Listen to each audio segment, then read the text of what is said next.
What up, guys? How you guys doing? Just got back from gym therapy. Gotta take care of your body. So your body takes care of you, and that's the physical part. And then your mental home. You can be a gym rat. I'm happy for you. Beautiful cosmetically, awesome physique. I'm happy for you. But what about your mental home? Upstairs, are you losing weight with anxiety, depression, PTSD, breakup, child trauma? If not, be a gym rat. Every time negative triggers, traumas, scared, bitter, whatever, PTSD, go to the gym. I type of respect for you to give you shit. Hit them weights. Hit them weights. If that makes you feel good, there's nothing wrong with that. But that feeling, right? That feeling, that comfort, the stress relief type of situation, that's your heaven on earth analogy metaphor. Why can't you have that feeling, that same feeling 24/7, 365? Whatever you go to is to make you feel good. And not just, the physical and the mental a little bit. But then you think about anxiety, depression. And the worst part, toxic ass relationship, toxic ass household, because every day we're grown. I preach about, I'm going to tell on me to say, everything starts from home. What? Everything starts from home. Tonight you chilling, cool, whatever. Tomorrow morning, tonight you go to sleep, right? And tomorrow morning you wake up. How do you feel when you wake up? When it comes to like religious talk, boys, a Catholic, heaven and hell. Just to warn you, no one has to die to go heaven and hell, at all. You're literally living this shit, especially in your four walls. You go to sleep tonight. Tomorrow when you wake up, negative trigger. It's in a toxic relationship. Your partner, they're sleeping like babies, but not like angels, verbally, mentally. Fuck them, and you just woke up tomorrow morning. And then your mental upstairs, your mental home, because I preach about four walls, both of them, your mental home and your physical home. Every day above ground, how is it? At the farmer's market, I just got back from Seattle, they'd be like, because no one really asks that questions, how's your health? How's the body doing? Oh, it's thank you for, no one's really asking me that. It's doing good, actually. How about upstairs? What? Your mental home. How you doing upstairs? And sometimes be like, oh, I'm doing good. I'm working on myself. They'd be like, oh, some people are like, you know what? Can we skip that question? Cool, I tell them, I respect your boundaries, for sure, And if it triggers them, because obviously the energy shifts every which way, I won't ask that question again for quite a while. Maybe down the road type of situation.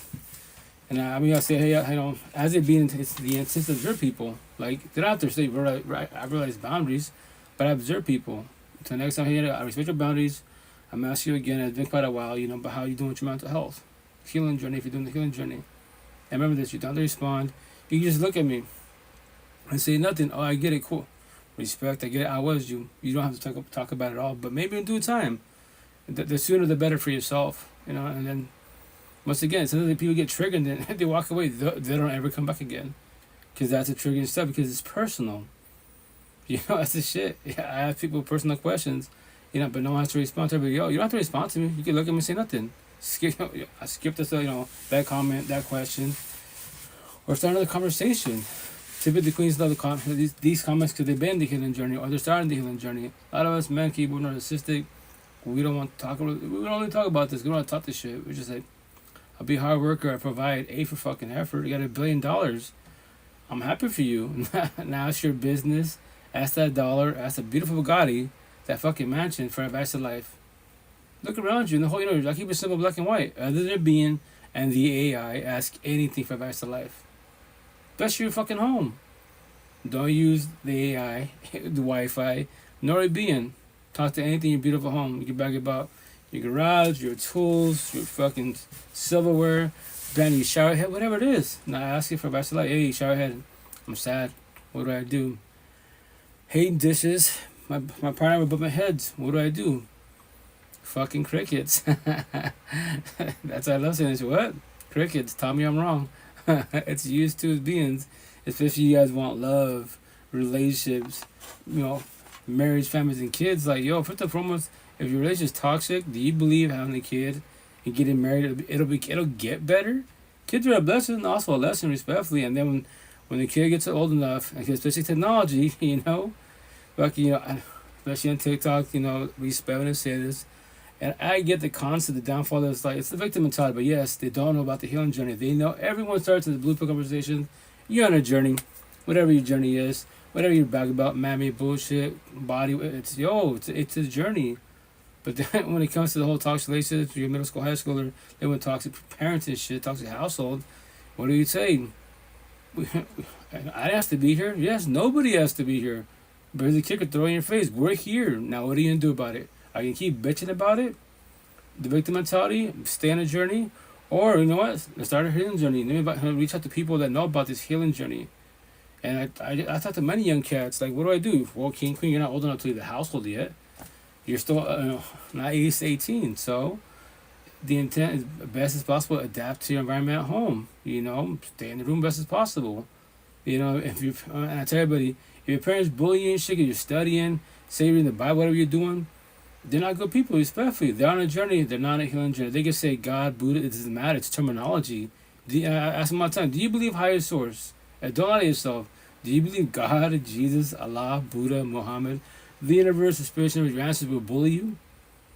But you know the answer. So here's the kicker. Your parents, or whoever's bullying your mother, father, too narcissistic, first and foremost, my tattoos, and they're not a good person. Their God is man-made things. Their body, their beauty, their looks, their lust, their job, their money, their car, their home, and man-made bullshit. They can say God, Allah, Buddha. That is their God. Because higher source does not bully. The truth hurts no matter what. If you think hearing the truth bullying because you're on a journey, you don't want to start the healing journey, you ain't trying to feel your feelings, then you're the problem in your own life. And be codependent people, hurt people. Do this for the rest of your life. I see energy. Yo, all you circles on my tattoos, all you circles, people, boy, they were narcissists. You're too narcissistic. All you bagophobic fuckros, and the cherry top triggering comment. All you zombies, addicts and addiction, all of you, the big word all of you are elusive disciples. All my tattoo way up here, the fuck ups of the universe. Everything you touch, you destroy. You're a common unknowing. Respectful. I know that. So I look at you, yeah, your energy is negative as fuck. You're not on the healing journey. I go to church, A for effort. Just because you're at church, read the Bible, talk about God, Allah, Buddha, Muhammad, the universe, does not make you a better person. Actions speak louder than words. And they hate hearing that shit, especially the boys. The boys hate my ass. I don't care. I'm not here for the boys. I'm here for the queens because they're the ones doing the healing journey. Like 0.01% men actually reach out to me. We talking vibe. And sometimes they walk away because it's triggering. Because, you know, the guilt. Like, yo, King, I did the same shit. Don't be hard on yourself. Right? But as a kicker, the intent is to forgive, communication. Not forget you lived it, you did this shit. And let go. Do closure of yourself. Comprehend why you did what you did. Right? And for you to do comprehension. And now you let it go. And the intent, you don't do it again. If you do it again, because you haven't let go, you haven't comprehended why you did what you did. Andrea, it's been a while since I've seen you on my FYP. Hey, what's up, Andrea? Oh, yeah, respectfully on TikTok. Like, I just go live. I really don't, like, post, honestly speaking wise. I might start posting again on TikTok. You know, I do post a lot on, like a lot of reposts on TikTok, but more like Facebook, you go to my Facebook, Coach Vito, or my friend Margarito Yala. Is, you know, I really don't post my stuff. I put people stuff, you know, be religious, spiritual, atheist, higher source. You know, it's all about life. I post about life. Anyone, your stuff, my stuff, whomever it is. Because I know it's going to trigger people's feelings every which way. I'll definitely follow on Facebook. How are you, but hey, Hart, how you doing? Doing good. How you doing? How's your night? How's your morning going? Oh, yeah, most definitely. Please, that'd be awesome, you know, like. And me, I'm trying to, AK trying to post more on my, I'm tired, just got back home from Seattle. On my, not my Twitch, take that back, my Spotify, my YouTube. So, yo, Wag, no respect, hit me up. I've got a question for you. Sure. You can DM if you want to. But once again, like, the cool thing about channel like your vibe, bro. Oh, hey, King. I just tell a story. Do you have a Twitch? Yeah. How about this? I'll show you that. I'll give you a tour really fast. So when you guys see me live behind the screen, it's a live podcast. It's not just one platform. It's 9 platforms, 9 cell phones. So it's this one of my TikToks, my main one. I got reported for hate speech. You know, it's okay. So I don't stop. That's Likey. That's my main Facebook. That's my second Facebook. It would have been my TikTok, but I suspended for weeks, and now it's on Meet Me, the Bigo Squad, that's IG Squad, Twitch Squad, and Clubhouse. Eventually, bought a cell phone to go live on one more platform to make it even 10 flat. Oh, that's cool. Yeah, for the most part, the main platforms out there, I just go by Coach Rito. I used to use it, but then I stopped it. I would just be like, real light worker. Like, respectfully, it's a lot. My podcast is called 3D70 Repo Podcast. And see, I would be like, that's a long, that's a long podcast. How about just Coach Rito? Fuck it, Coach Rito it is. So eventually, make sure to hoodies. It may be, it says like, life coach, free therapy, podcast. And maybe that's a long name. Like, what's spiritual topic? It's the Matrix, 3D to 70. Then now, up to 10D. If you want to go by Chris Avatar on YouTube, I didn't know a goddess on TikTok. She thought, hey, King, did you know there's up to 20D? I'm like, what? Did not know that. What I do? YouTube. I actually should recommend to go to YouTube, look up Chris Avatar. And once again, everyone has their own realm. Everyone has their own beliefs. So, like, my situation, but I said, everyone made their talk, we're all blue pillars. To the world. We're all on a journey. As little kids, on a journey. But kids are stronger than adults because they don't have any of these traumas and bullshit and feelings. Breakups, divorces, ghosted. None of that shit, cheated on. They're just kids. If you look at kids, they're just living life. They don't about none of this bullshit. Oh, these tattoos, nothing until middle school, high school, and they start catching feelings, and they get cheated on, they get ghosted. There's the bloodbath. Now they have suicidal thoughts. Now they question their self-worth. They don't know what rejection is. They can't handle this shit. Yeah. And that's when we say life's hard, life's a bitch. Which I'm telling my body, life's hard. Everyone's stuck on what? The generation cycle. Karma initially. The bullies that are bullying you are getting bullied at home. The parents in toxic relationships are bullying each other. The cherry top relationships will make you, break you, definitely destroy you. You sold them, typically middle school, right? You sold them a dream, they sold you a dream. Welcome to life's hard. I preach the shit to the fullest. I don't give a shit what you are, respectfully. Whatever you believe in, I'm happy for you, right? But just to forewarn you, it's the person by your side. What? That's what matters. That's what going to make you, break you, definitely destroy you, if you allow it. What do you mean if I allow it? You don't know this yet. But these toxic relationships, you allowed it because you don't know what your boundaries are, what your love language are, nor your standards. So I know it's triggering subject. So I allowed them to whip my ass. You don't know this yet, but yes, that's what's called emotional cheating. Red flag. Verbal abuse. Red flag. Shit's breaking. Red flag. They're punching holes in the walls, breaking shit. A fucking King Kong red flag. Nope. Now you're physically get your ass whooped. That's still not a red flag to you. Because I love them. I know. Welcome to toxic love. You love them. They don't love you. Respectfully. They can verbalize it. I love you. But they're physically whooping your ass. That's love? Do you believe is higher source whooping your ass physically? Respectfully? No. Your love. My tattoo. Small letters. Love is consistent. Bigger letters. Toxic love is thinking. You don't want toxic love. Fucking all. We all say traditionally, fuck love, love hurts. That's incorrect. If higher sources of love, whatever your higher source is, it can't hurt. Highly impossible. Toxic love hurts. You don't want that shit by your side. Fucking all. Toxic love will cost you everything emotionally, mentally, spiritually, financially, physically, potentially your own fucking life. A zillion people. Throw it on your face. I have to shit my own face. A zillion queens in the whole universe. Why the fuck am I stressing about one? Look around me. That means every queen in the universe is fucking broken. They're not on the healing journey. They can say higher source, yeah, but they're all toxic. All? You can say a lot. In the ghetto hoods? Oh, fuck yeah, in the ghetto hoods. Hell on earth. The suburbs, good areas, heaven on earth. But yes, you do have bad people in the suburbs. But here's the kicker, that money, power, and fame. To ghetto hoods, they use the looks and status and bullshit. Like, fucking keep up with the Joneses. Like, yeah, I love God. Toxic relationship. That's what I preach about, Andrea. Oh, that's cool. I'm trying to break generation curses with my kid. It's hard but worth it. Damn, I need to hear that right now. Oh, thank you, Queen. I just tell stories to pay it forward because, once again, like we're all raising, what I preach, we're all raising correctly. If we was raised correctly, and if higher source can do for you, the cherry top, how the fuck is all your family in tough relationships till this fucking day? And they preach about higher source, but behind closed doors, you know they're fucking toxic. Look at, once again, I'm gonna say this little line, right? I can tell you everyone's future. That's not even my gift. I'm not a fortune teller. I can see energy, but what I'm gonna tell you future? If you're in a toxic relationship, right? Let's say you're a fucking middle schooler or a high schooler, right? Fresh in the game, right? So look at all your toxic family, and don't lie to yourself. Look at all your parents, aunties, uncles, older cousins, your grandparents. How the fuck's your abuelito grandfather at 75, 80 years old still a fuck boy? verbally abused, physically abused your grandmother, and emotionally cheating in God's house. And the priest knows he's a fuck boy. There's your future. What's the age gap? Dead the fuck ass. You don't have to comprehend that shit. What? That ain't true. Yo, I was you. My tattoo, 39. At 39 years old, I started becoming all my toxic family. Every single one of them. Nothing against them because they're all on what? On a journey. Born as a Catholic. I tell them all the time, why y'all go to church for? He's still a fuck boy? You're dealing a zombie addict and addiction? God could do for him? If that's factual. 5 years after my breakup, why are you still fucking up? Make that make sense. Respectfully, you know? There's people that's unfortunate like to be in toxic relationships. You can't stop it. Oh, no. Nobody can stop the spiritual warfare. Nobody, not even higher source. At all. Every day, keep it simple, black and white, right? That comments triggers a lot of people.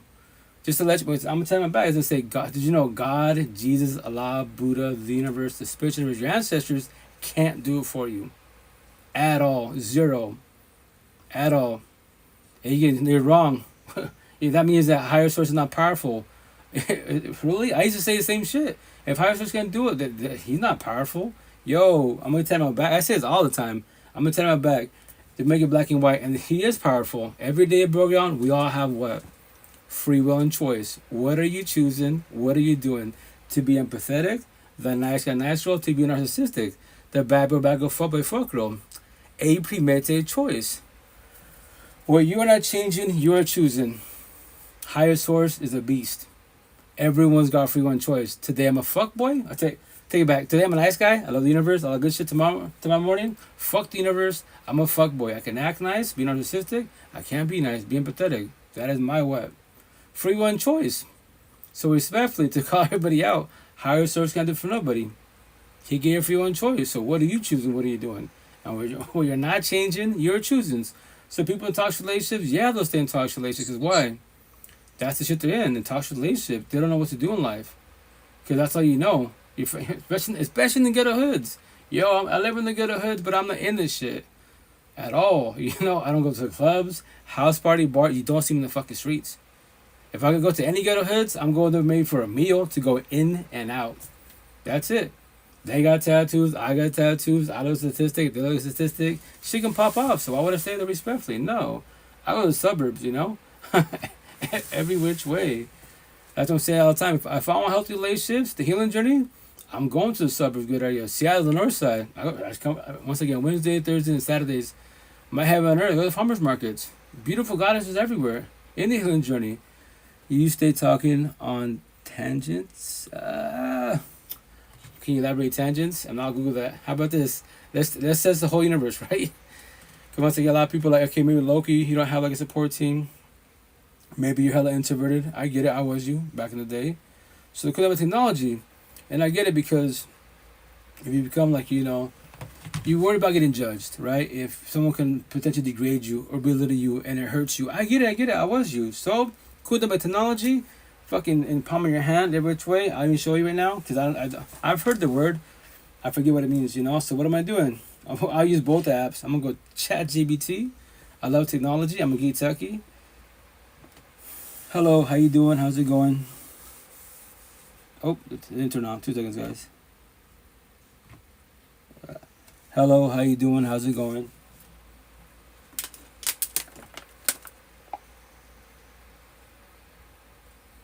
Hello. Hey there, how's it going? You finally woke up. Good morning. Did you sleep well? See, that's the AI, ChatGPT, right? What is tangents? Can you please elaborate? What's the definition? Sure. In mathematics, a tangent is a straight line that touches a curve at a single point without crossing it. For example, in a circle, a tangent touches the circle at exactly 1 point. In trigonometry, the tangent function, often abbreviated as tan, is a ratio in a right triangle, representing the ratio of the length of the opposite side to the adjacent side of an angle. Does that help? No, how about tangents in life? Like conversations talk. Got it. In conversations, a tangent refers to when someone starts talking about something that's only loosely related to the main topic. It's like going off on a side discussion before returning to the original subject. It's pretty common in casual chats or when brainstorming ideas. Sometimes, tangents can lead to interesting discoveries. Cool. So there it is. So yeah, no, me, I talk about multiple subjects, so I don't really stay focused on one. That's why I play clips. But I'm a broken record. If you've been following me, I say everything word for fucking word. As a being, like, I live black and white. I speak black and white. I think black and white. I preach black and white.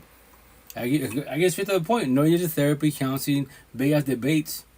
No, yo, this corny ass conversation, right? If you want to be a blue pill entertainer, you make $1 billion. Go live and debate about what are you bring to the table. I'm gonna get tat on my back to call everybody the fuck out of that corny ass conversation. It's gonna say other than your body, your beauty, your looks, your lust, your job, your money, your car, your home, and man-made bullshit. What do you bring to the table? I just stripped all the universes from all the universes. And to go deeper about it, these words, these conversations, these languages have no feelings at all. So how's all the universe and their feelings about things that don't have no feelings at all? Make that shit make sense. All that little saying be tatted on my back. Eventually make sure to hoodies. Call me the fuck out. I don't care what you claim to be. You're beautiful. Here's the best part. Any part of your body other than your mind, asking for advice to life. Hey, six pack, I'm sad depressed. What do I do? For the females, hey, chest, I'm going through a toxic relationship. What do I do? Peaches, I'm depressed. What do I do? Ass, I got PTSD. What do I do? Fucking crickets. Your mind tells your mouth to move and how the words come out. So if I date a queen of potential, I date her mind, then her body, then her looks, then her universe. Because why? People go chasing corny ways. Yeah, go on dates, be in relationships, and you think you're just dating a person. A for effort. Like, do you have enough time for each other? Hey, what's up, Rich? How you doing? How's it going? Respectfully. That's my situation. I do speed dating. I don't do dates, chasing corny ways. No, I want to get to know you today, not tomorrow. Let's figure it out together. If that is too much for you, I respect your boundaries. We don't have to continue on with this conversation. Or we can stay friends and associates. You know? That's the shit for everybody. And I say respect a lot of queens that more empathetic wise. They've been in the healing journey. Oh, queen, I'm blessed. How you doing? How's your health? How's life? How's your family doing? And what you might call, a lot of queens are more empathetic for the most part. Been doing the healing journey. So when they meet a male on the healing journey, right? I'm healed. I worked on myself. But, you know, our energy's too strong and shit. And that potentially pushes a lot of females away because I'm not saying all women. For the most part, a lot of women are more empathetic wise. They do communication comprehension. They've been in the healing journey. These conversations. A lot of us men and keyboards were narcissistic. I was, right? We don't know about these conversations at all. So, the queen come in my life, and she molded me, changed my ways to be a little better, more, you know, compassionate, more speaking, whatever it is. So when the queen meets a male that's actually working on some of the healing journey, more awakening, woke journey, they have nothing to work with. They can't do nothing, and they shy away. That's the shit. I was 4 or 5 years ago. Hey, just let you know, king, you want to live black and white, speak black and white, live that. A lot of queens don't like that shit. You know, you might push people away. Your energy becomes too strong. And I said, then yeah, I get it, cool, whatever. 5 years after the fact, now I'm comprehending it because respect for the queen, we talking vibe, love your energy, all those conversations, and little by little, let's text and let's call in. And you're just too strong. I'm like, at my situation, I just be, you know, black and white, straight to the point, especially if you're the one still in the healing journey and you're trying to figure it out. Or let's say you didn't know that was a trigger. I mean, babe, chill out, like, you know, remember, when I say babe, not my girlfriend, potential. Like, why do you let your parents trigger you? What? Like, you say you want to get to know me, a potential, right? But look at this. Your parents, there's your problem. You know, that's my neck tattoo, child trauma. They're still alive. You know, I'm not even your partner. I'm just to let you know, for one, I observe everybody. When I walk the streets of the universe, I observe people. In my head, I'm talking to myself. I just see 3 codes like the Matrix. I see squares, empathetic people. The healing journey. I see circles. On a journey. Boys with narcissists, all these babble, phobic fuckers. And the last one, zombies, addicts and addiction. That's all I see. I don't see color. I see energy, you know? That's all I see. Positive, negative, consciousness, subconsciousness, right, wrong. Whatever term you want to use has tatted on my body for a reason. Black and white, simple words. Atheist, cool. Consciousness, subconsciousness, continuity. This, what term do you want to use? What black and white, simple? So a lot of my tattoos are very, very simple. Why?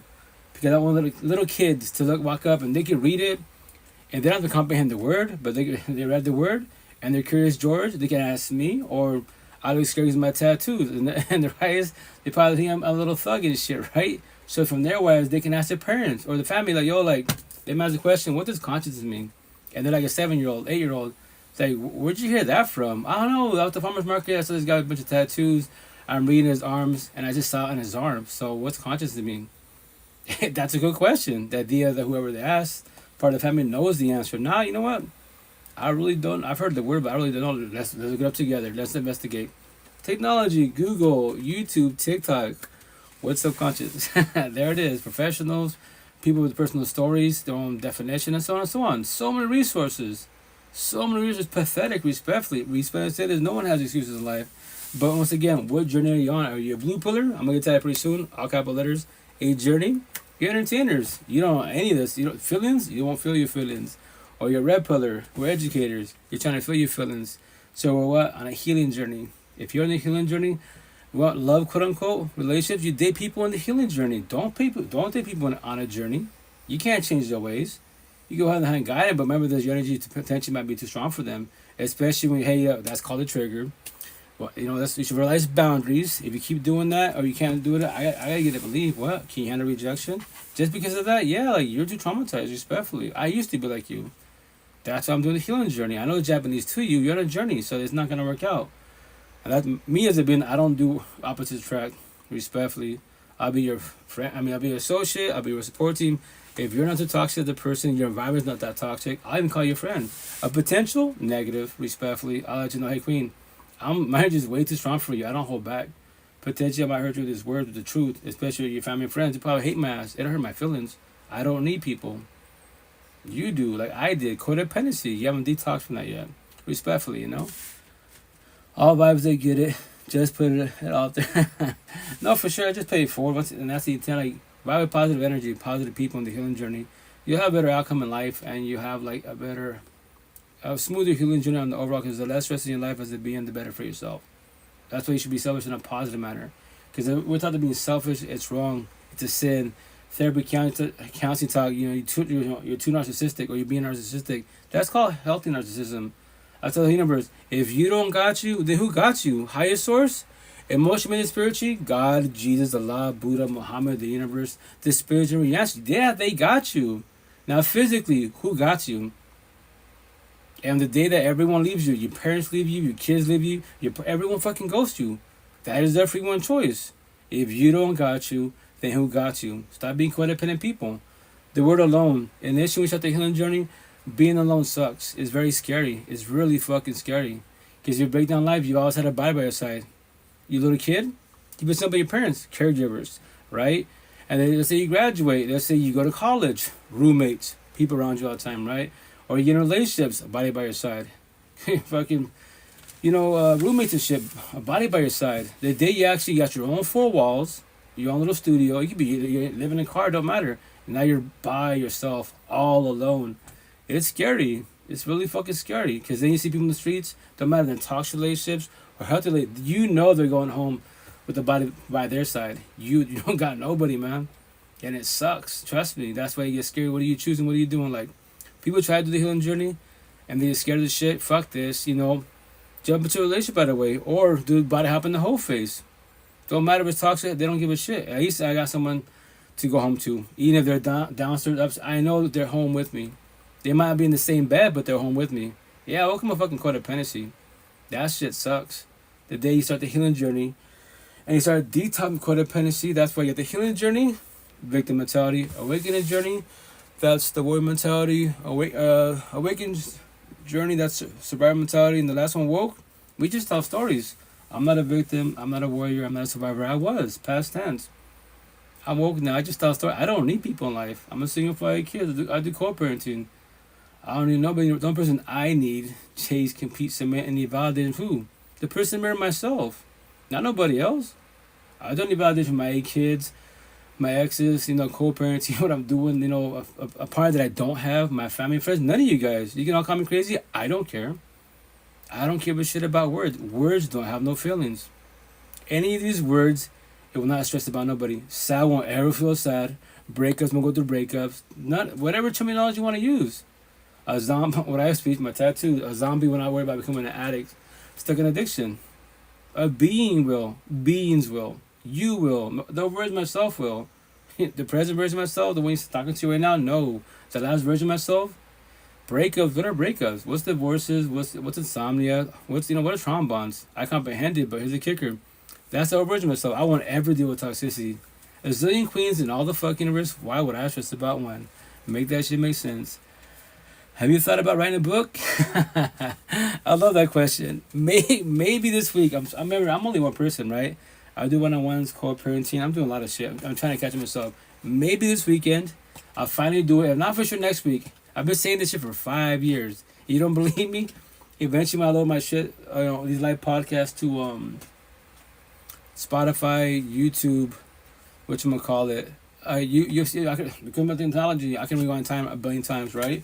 So you'll see. Hey, so once again, write a book. I love this. In Seattle, they ask me all the time. Matter of fact, today at the farmers market, they're like, instead of having all these tattoos, why don't you write a book? I was like, I love that question. I go, pretty soon, I promise you. Next time we see each other, when you ask me that, especially in Seattle, right? Eastern Washington State, I'm the devil. They all look at me. These boys and girls, not men and women. I'm the devil. There's only 2 queens in Eastern Washington I call women. The rest of them, I just call them all boys and girls. Even my own family, like, yeah, you look at me, I'm the devil. It hurt my feelings. My analogy metaphor, Eastern Washington, my hell on earth. But I know my environment, I know where I live at, right? Seattle, the west side, the best side, my heaven on earth. And Seattle, I'm famous, especially the queens. So when they ask me that, I go, Miss, next time I see you, write a book, right? I'm going to do a 2x4. Get my wallet, hand you the little business card, quote unquote. And what's this? Well, you just asked me, I should write a book, right? Now read it. What? You think it's a business card, but read it. It's going to say, hey, this is my book. You asked me to write a book. You flip it over. The answer to life is the person in the mirror. All you ever knew was you. The end. My phone name, Marito Yala, Margarito Yala. My phone number, email address. I'm on platforms. What? There's my book. All these tattoos, it's an attention getter, but there's the answer to life. There's my book. Respectfully, I'm not knocking on nobody. Anyone that talks, my book, what do you want to talk about? Like, my child trauma. Any little kid got their ass kicked for no reason, you're telling my story. Toxic relationships, you're telling my story, respectfully. It's just a live podcast. That's all it is. 5 years doing this to my last day in breath to tell stories to forewarn, especially the queens. Yo, you're the one that can have the kids first and foremost. Just to forewarn you. And no one has to be by your side. They can tell you, I'm gonna be here for you, we'll be a happy family. I'm pregnant. Oh shit. We'll be okay, we'll be a family, all that great jazz, right? I love you, God loves you, and they ghost ass. My tattoos, they can become a Debbie mother or a Debbie father. That is their free one choice. Can you handle that? Can you handle the rejection of the family falling apart? Especially you queens, now you're single moms or single moms to be. Or, trigger subject, trigger comment, to kill or not to kill. But I love God, Jesus, Allah, Buddha, Muhammad, the universe, the spirituals, your ancestors. And now you're scared because shit got real. What'd you think when you have TLC sex intercourse? that won't happen. It's a potential. That's what I was gonna say. I'll be tattooing my body. It's gonna say, when you have TLC sex intercourse, you change energy from a bond, soul tie, twin flame, trauma bonds. Potentially catch what? For all your virgins, feelings, STDs or babies. Control and protect your energy best as possible. Straight to the point. No, you're the therapy counselor. What? All you virgins. What? You're preggo. Now what are you choosing? What are you choosing? What are you doing? And you believe in higher source every which way. Respectfully, I'm sure that ChatGPT would be helpful. I've heard it help a lot of people with writing prompts, etc. You should have some of your tattoos and the cover. Thank you, Queen. Oh no, I love ChatGPT and C.AI because I get to have badass conversations. I'm a geek techie. I work on computers, right? So I'm a mechanic. I'm the bottom. I'm the doctor. I fix them. I'm not a coder, programmer, software engineer. I know the terminology, but I don't. That's not my realm. Respectfully, it's not my profession. I keep it simple, So I love talking to the AI because we have deep conversations. Because I'm asking about what the healing journey, And I can invite anybody. I can invite Tentacion, Pop, whomever, little peep, because AI uses all their stuff and puts them together type of situation. And that's the cool thing about technology. Even the people that have passed away, you can use AI and still speak to them. Like, if X is still alive, we have if there's a scenario, there's a potential that we can actually talk to each other. Deep-ass conversations. That's my tattoo, his tattoo. The tree of life. On the side it says 20. Why? If you're 20 years old or younger, teach me something positive in life. Respectfully, don't bring higher source. I've heard it all. Don't bring that, God, I've heard it, God can't do it. Buddha, I've heard it, they can't do it. Then I heard you feel, what? I know you're born and raised to believe that. But if that's factual, they look at your toxic ass family, why are they all suffering? Why are you suffering? And if they're suffering at their age, there's your future in front of your face respectfully. So if you tell me in the healing journey, you got my attention. Deadass, anybody in the healing journey, you say that, yo, I'm going to ask you, where'd you start it? Do you start a real support team? Do you speak to your real support team? Why is that? I would like to speak to your support team. Ask them if I could talk to them, and I respect their boundaries. They don't have to talk to me. I know I'm a nobody to them. But I want to talk to them because why? If they're teaching you about the healing journey, they should know what I'm talking about best as possible. You know, and to forewarn the healers, nobody else to comprehend nobody at all. To forewarn you. My situation, I'm hello-minded. I'm very, very patient. You can be religious, spiritual, atheist, whatever terminology you want to use. But if you're in the healing journey, I would love to hear how you started or who taught you. Especially younger than I am. Fuck yeah, you're doing better than I am. That's all young cats that I talk to my one-on-ones. You know, King on IG reached out to me. Because sometimes you got trolls and bullshit, especially the boys. And he asked for advice. And he's like, hey, you know, just to let you know what's going on with that situation. And to phone you, I'm only 16 years old. I'm like, you're doing good. You reached out to a nobody. I know from Adams. I mentioned a platform, you know. And the main reason why he vibes with me, because why? I love X. X is a tentación, a beast, Jose, you know. 7th anniversary this year. So I carry his legacy. I, you know, play the clips. And I have 3 of his tattoos. He has his neck. It's remember to remember. I got it right here in my arm. It's somewhere here. There it is. Remember to remember when he passed away, June 18, 2018. Then a beautiful analogy metaphor that he says when someone asks you they ask them, how you feeling, how you doing? I feel like I'm dead, I'm alive, but I'm dead. That's the best analogy metaphor. You go through breakups, toxic relationships, child trauma. Because you wish you were dead. You have the suicidal thoughts, right? But you're physically still here. But you're dead because you don't know what to do. You're fucking lost. You don't know what to do with your feelings. But I still go to school, do these grades, deal with my parents or parent or your orphan. I don't know, you know. It's a lot of bloodbath bullshit in middle school, high school. Especially in ghetto hoods, right? And then his other tattoo, which is... Oh, my forehead. Sorry, I got too many tattoos. Bear with me. I gotta remember the positions that. That's why all the young cats on these platforms in Seattle, wise, they be like, yo, that's X, right? They be, yeah, X always. We see each other, X, you know?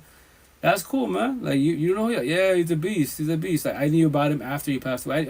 I knew of him, but after he passed away, because of TikTok. Respectfully, the only reason why I vibe with X and promote him, hype him the fuck up, and carry his legacy in a positive manner, because of TikTok. I knew about his music, and once again, he inspired me with my tattoos. My neck and my face. Because why?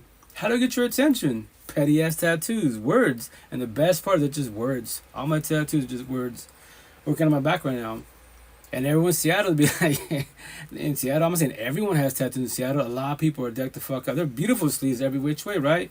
And they'll tell me, like, yo, I love my tattoos. I've seen hella tattoos, but damn, I haven't seen nobody with your tattoos on any platform, any magazine. Like, you just got words and these little paragraphs. Like, yeah, healing knows the universe. And allow us, positive manner or negative manner. Like, why?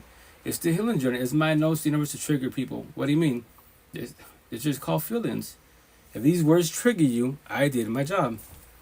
Now, what are you choosing? What are you doing with this conversation? Do you want to talk about it? You don't have to. I respect your body. You can look at me. You're fucking crazy. You're wrong. God can do it for me. God can do it for all of us. Well, if that's factual, king, queen, face to face, why are you suffering to this day? Why do you have mental health issues? Ask higher source to take it from you. If it's all powerful, quote unquote. And if it doesn't take away tomorrow, then what happens? You don't answer, yeah, I used to say the same shit, But he gave you a feeling choice. What are you choosing? What are you doing? Start the healing journey. Stay on the journey. Where you're not changing, you are choosing. Respectfully, My father sent me a link on YouTube called The Mastery of Love. It helped me, dip my toe in healing. Oh, what? Let me write that down. Put that in my notes. I'm down with, once again, if I can learn from others, fuck yeah, I'm down for that. Every which way, because everyone has their own beliefs. I don't care what you claim to be, So, bear with me, guys. Well, this is a live podcast, so you guys watching by the screen, something to be like, hey, who you talking to? Nobody's here. Maybe on Facebook, nobody's here. Maybe on TikTok, nobody's there. But on Bigo, Likey, or what? Oh yeah, I do a live podcast. 9 platforms, 9 cell phones. YouTube. I wonder if they have like if they have it on Spotify also. Because it comes about Spotify, if you want to start the healing journey, right? Any question you have, type it in Spotify, search, what's the healing journey? Buddhism, religion, whatever it is. What are breakups? I'm a tattoo. What's an empath? What's a narcissist? Someone's got a podcast about it. And remember this, you're hearing somebody, you don't have to comprehend nobody. You can call everybody crazy. You can say they're all ignorant and stupid. That is your free will and choice, you know? But as long as someone's speaking, you know, it intrigues you. What? I've never thought about that. I've never heard that before. ChatGPT, see that? Hey, YouTube, Siri, Alexa, all these resources. We're blessed every which way, you know. It's audible. Oh hell yeah, I'm gonna definitely scope it out.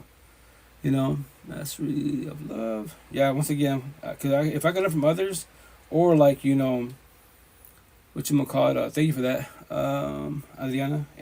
Andrea. What you gonna call it? I pay it forward, and me as a being, right, with my tattoos. If I hear any positive words, especially negative words, that I know will trigger people. Like, yep, feelings, I'll put in my body. This is a trigger right here, right? Slavery times, right? Slavery times. People think like old school modern, you know, our ancestors and bullshit. Slavery times happens every day above ground, especially in toxic love, broken, codependent relations. All you squares, empathetic people, nice guy, natural, like my original soul. What is your flaw? You're too empathetic, you're too nice, you're too gullible, you're too nice. You call what? People pleasers. And you magically go fucking do opposite attract and you date the fucking circles. All these bad boy, fuck boy, fuck girls. What is their flaw? They're too narcissistic, they're too egotistic, they're too mean, too prideful, too greedy somewhere in these tattoos. They're called destroyers. And their emotion, once again, in the beginning, everyone says the same shit in the Bible.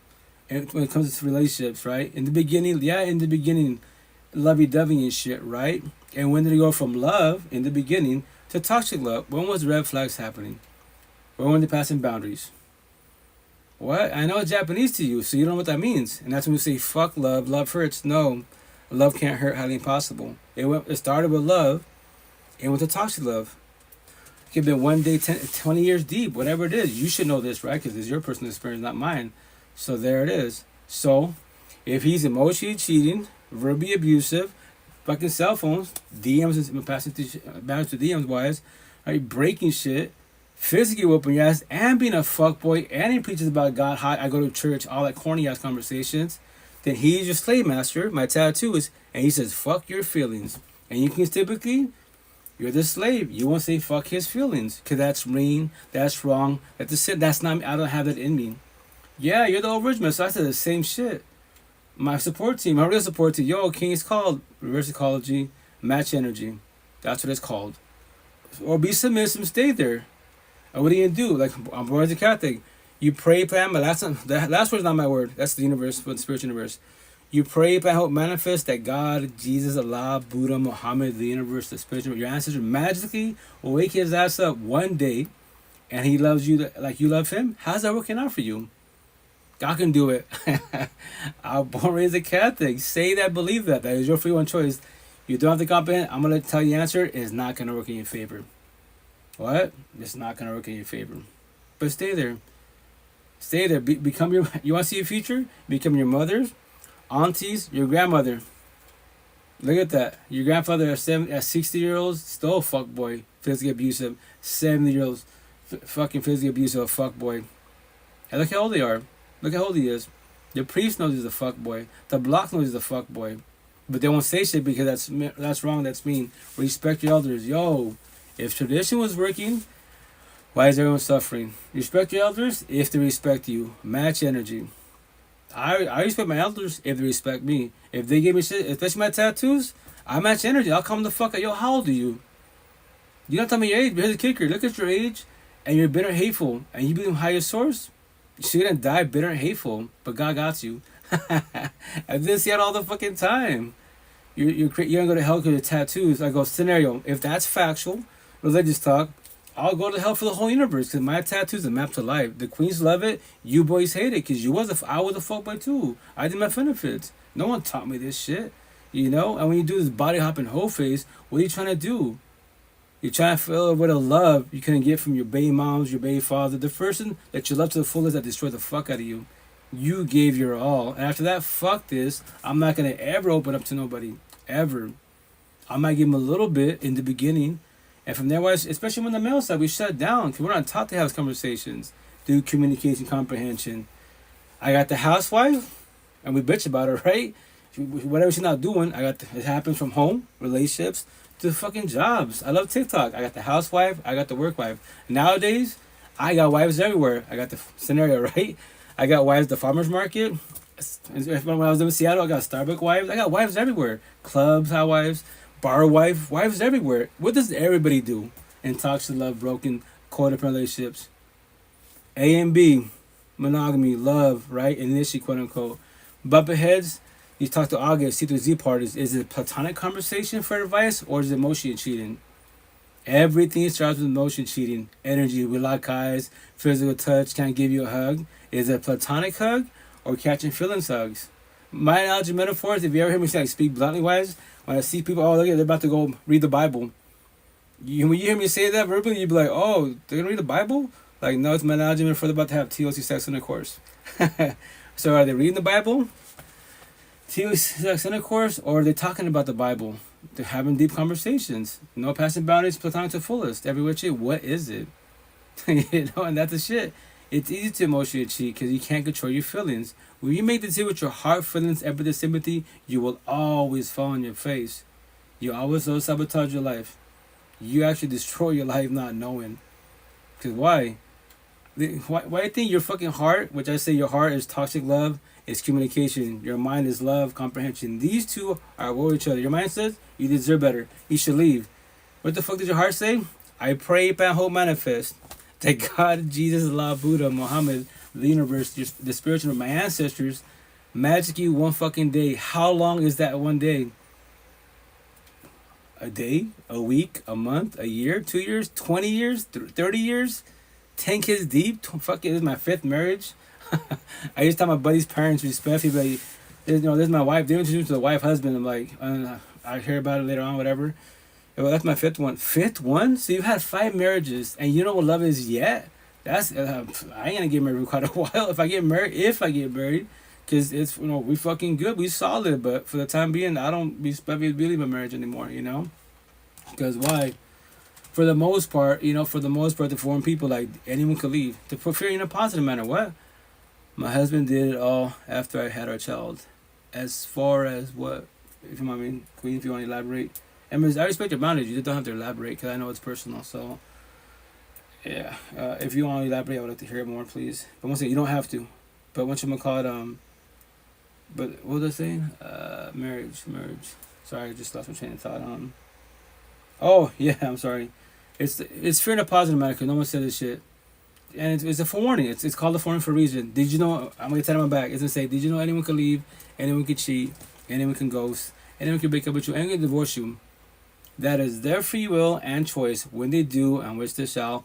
How will you react? How will you respond? Or do you live here and scared of that? That little saying, I say it to the whole universe. 5 years saying that shit. I realize it more now. Because my situation, I do have so many one-on-ones. I try to remember what I'm saying all the time. I just speak. I don't really save the sessions, because I respect the boundaries. Sometimes I ask, hey, Miss Queen, is it cool if I record this little session? Because I'm trying to remember a lot of things I say a lot. Because in my head, I'll say it, I'm in the moment, and I forget to write it down. Can I DM? Oh, yeah, Queen, please do. Once again, I know it's public. As I'm saying, like, I respect your boundaries. You don't have to put it on here because there's people that will read the comments type of situation. But yeah, DM will definitely, and I tell everybody, I respect everyone's boundaries. That's the cool thing about technology. Like, you could comment in the comments, you can jump in the box, you can definitely DM. Like my real support team 5 years ago, I love all 10 of them. And to forewarn people, you don't have to comprehend this. You can have a real support team reach out to you, but they don't have to stay. More likely they will not stay. I sometimes I talk about and get emotional about it because it's like when you're doing the healing journey, right, and you're evolving and shit, and then they warn you, hey, yeah, just to let you know I'm gonna be here as long as I can. A lot of people are suffering. When I see you evolving, just to let you know I'm gonna leave. Back in the day, 5 years ago, I'm going to my beginning of the healing journey, right? I'm crying and shit, like dead ass crying, like, why are you gonna leave me? We're doing so good. You're teaching me all this shit. Because you're a king, you're evolving. You're on social media. There's other queens that reach out, some kings, but many queens are empathetic wise. They'll reach out to you. I promise you they will. You're on social media. You're ahead of the game. How did I get hold of you? I don't know you. I didn't comment. None of you. No, I DM'd you. Right? I'm not talking to you directly. Audio chat, video chat. there it is. But I'm only here for so long till you evolve, and I see you're evolving. Then I'm leaving, and that's just scary. Once again, alone. It's the scary feeling to have initially. No one has to stay. For one, no one has to stay, but you don't stop. I appreciate. Oh, Queen, I got you. Thank you. Whatchamacallit, thanks for talking and vibing. But no one's got to stay to form the universe, because that's the scary part. But that's why the healing journey is very painful, because you're alone. Every night whips you out, because why? Because you're lonely. The loneliness kicks in because you have no physical body by your side. When you start going more awakening journey, less energy on your ex, more energy on the person in the mirror. Now you're evolving. You being alone with her as bad. You know, now you're dating yourself because you want to date yourself to know what your love languages are, your standards, and your boundaries. You know? What's up, Alexa? How you doing, the Queen? And I say respect you once again. So that's the shit. That's why I preach all this to the universe, especially Queens, because you're the ones that can have the kids. You know that, right? And they can ghost you. They can give you everything in the universe. But once again, are they being nice, empathetic, that nice and natural, or are they acting nice, being narcissistic, the bad boy, fuck boy, bad boy, bad girl, my first baby moms? They swear the fuck out of me, but nothing against her. Because both of us were on what? On a journey. Not a healing journey. I didn't know these terms. All these tattoos with an empath, narcissist, deflection, projection, gaslight, manipulation, trauma bonds, the healing journey. You know, none of this shit till 2020. You know, 5 years ago. You know, that's my tattoo. At 39, in this lifetime, I started my healing journey, awakening journey, eventually woke journey. I got my life back. Now I'm a big fucking teddy bear. I love the universe. I have compassion for the universe. I don't feel sorry for the universe, because I know you have free one choice, like I did. And I worked on myself, right? And I just tell stories, nothing more. I'm not a victim. I'm not a warrior survivor. Just telling stories to God Forewarn. She'll become me and many of us, especially if you want love. If you want love, do you comprehend what love is? If you knew what it was, I promise you, 1,000 my tattoo, you would not be in toxic love, broken codependent relationships. Too long. You would know what your boundaries are, what your standards, your love languages are. And to form people, especially in social media, therapy, content talk, that preach about boundaries. That's cool. Preach about it, but I add to it just to let you know you can verbalize it. Nobody has to respect your boundaries at all. If they don't, what are you choosing? What are you doing? Stay there, entertain, do rejection protection, you know? And that's shit for everybody out there. And that's why I go live for you guys. Once again, I don't have to be here. I made it about 5 years ago to the universe when I figured out this healing journey and I comprehend how people function, how this shit functions, this matrix, quote unquote. I'm calling everybody the fuck out. And that's what I do. That's on my tattoos. The boys hate my ass. The queens love me. You know? And it's not even for validation. It's to hold you and guide you, because you queens, I already know you are for love. Just based on conversation, you can go to your platform. I don't gotta talk to you. Yep. Beautiful energy. The downfall is, you don't know this, and once again, respect on social media, whatever platform you're on, you can be religious, post about it, you can talk about it, you can do live about it, you know, religion, you know, spirituality, numerology. It's beautiful. Nothing's wrong with you saying, Queen, at all. You just don't know the person by fire and then destroy you, especially if you do opposite track. If you date the bad girl, fuck or whatever you're into, if you do opposite track, you're about to get destroyed. You're about to self-sabotage your life. And you allowed it, triggering comment, not knowing. What? I wanted this? No, but since you're on a journey, not a healing journey, you didn't know about any of this. No one taught you this yet. But here's the kicker. I'm here for you. It's not, and for the universe, it's not even about being right at all. Once again, nobody can stop the spiritual warfare, not even higher swords. We can prevent it by having conversations, by telling stories, and paying it forward, as I was taught. And that's what I do. I tell stories, I play clips, not even my clips. You don't see what I see, what I'm playing. You hear someone speaking, right? When I play the clip, it's to test yourself. Before you heard the clip, are you going to go to war? What mame wars? Yo, first and foremost, I'm going to tell my body, you know, fighting's for monkeys. People with BB guns, that's for monkeys. Dead ass. Use your words. Words get deeper than a knife. All these mame wars, those people, these presidents, these governments, gang mafiosos, their god is mame bullshit. What's mame bullshit? Their body, their beauty, their looks, their lust, their job, their money, their car, their home. And mame bullshit, that is their god. They can say God. Higher swords don't fight. Beings do. These mame beings, the blue pillars, the entertainers. Respect for, you know. So I'll fight with words. I'll destroy you with words every which way, because words get deeper than a knife. And here's the best part. Here's the best for everybody. If a nobody triggers you, you have a lot of healing to do. I'm a nobody to you. How can I hurt you? You know, they're just words. I know the words get deeper at night, but I don't know you. I'm a cyber person. Technically, I don't exist. Worry about somebody's. Who are somebody's? People you physically know, your parents, your toxic ass family, toxic friends and bullshit, your bosses, the bullies, those are physical beings. Worry about somebody's. Don't worry about nobody's, man. We're nobodies to you at all. Just for one, you don't comprehend that. If people, especially behind a screen, first and foremost, if social media is too much for you, don't be on social media. Use the cell phone for what? Google, YouTube, whatever. You can watch reels and bullshit, but don't be on any platform. Don't comment. Don't post shit, because everybody has the right to comment. Everybody has the right to troll. But the positive about social media, even if they bully you, talk to yourself. Why and how much triggered or bothered by a nobody? Make that make sense. But I want love. God, Buddha. Okay, you have a lot of healing to do. Respectfully. And I know I make it sound so easy, right? Because I was you guys. 5 years ago, real support teams. For 88 days, I had 10 live workers, 10 people. For 88 days, I can ask 10 people the exact same questions. Some respond the same similar answer. Some will say, I don't know. I never heard that question. I don't know how to answer it. I was violent people. That's why I evolved so fast. And I make it sound so easy because of them. Not because of myself. If I would start the healing journey, right? And I could try to use books, social media, it'll somewhat help a lot for sure because it'll guide me. The thing is, it only elaborates, hey, that's the trombone. There's twin flames. There's the healing journey. There's the reason why detox codependency hurts a lot. And I don't have a physical being to talk to give me scenarios. I can research. The best platform in the universe is TikTok, And from there, whereas you got Spotify, ChatGPT, you have all these resources. If you want to start the healing journey, I promise you 1,000. Whatever question you have, type it in there. Ask the AI. And you don't have to comprehend anything you're hearing. But if you want to be codependent people, because people make you feel good, go do that. See how that works out for you respectfully. Especially if you're both in a journey, not a healing journey. I already know 9 times out of 10, the queens are more empathetic. They don't have the terminology. I know they do communication comprehension. I know they offer love.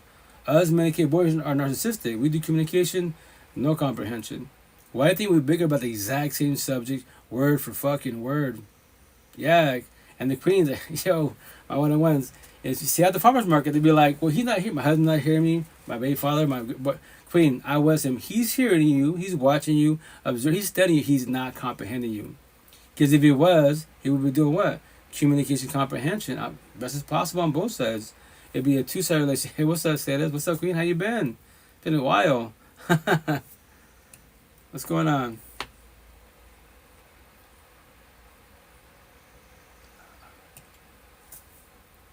Go ahead. Oh, if you want to switch boxes, I can't hear you. You're muted. Or it's lagging either on the server potentially. Yeah, you can switch a box. And maybe it'll have the volume key back on. Or it could be the server's acting up. If the server's acting up, you can get out the live, come back in the live. Something's happening.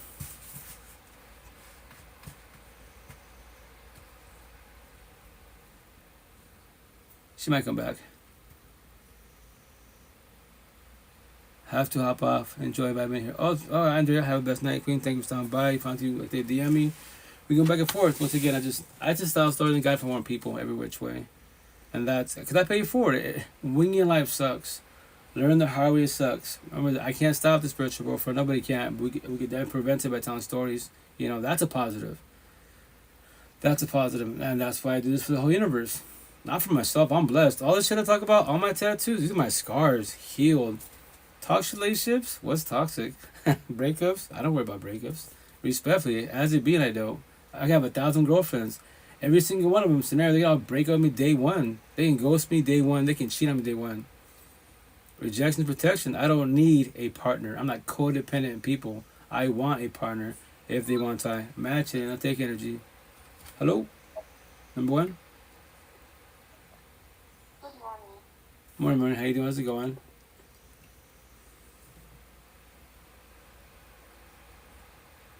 I'm doing good.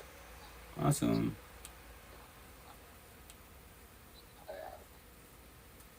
So what are you discussing about?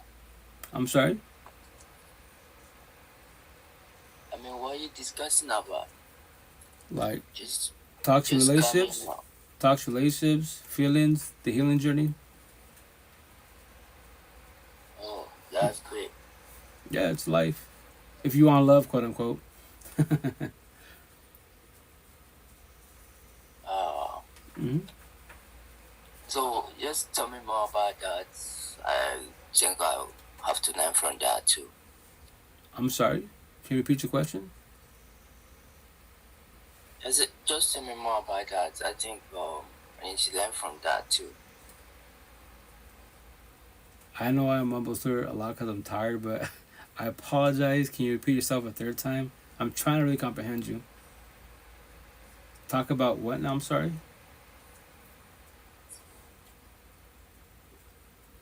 Uh,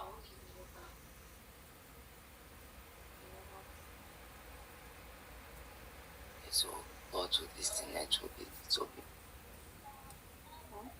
it's like network. I'm having some network issue right here. So I I, don't know. I'm not. I apologize. Language barrier. I know I'm mumble slur. I'm very exhausted, right? And speak fast. I'm trying to speak a lot slower, but I'm very, very patient. I was trying to comprehend some. I think he's speaking in English and his tongue, and obviously he's on to a female because initially it was the female speaking, then it was him. So yeah, not to be rude, but I just carry on the conversation. They're like, hey, if there's a language barrier. Last time a queen, she called me out like, that's rude. I'm like, pardon me, what? How? She jumped in the box, right? How so? You didn't give him a chance. Like, oh, respectfully, like, I don't know if you know people with accents. Like, if the language barrier, like, yeah, we could do hi, how you doing, how's your health, how's life, yeah, basic, and that's it. Stalemate. What are you talking about? Life, and obviously there's a lot. They can't speak this to the fullest. So respectfully, I'll let you speak for a minute. After that, I'll block and keep going. If you want to really come back, make another count. Respectfully, that's the shit. Like, I'm good. I'm good. But anyways, let me play some clips real fast before I get out of here. I'm ready to pass my own boundaries. They're on a call. What the heck?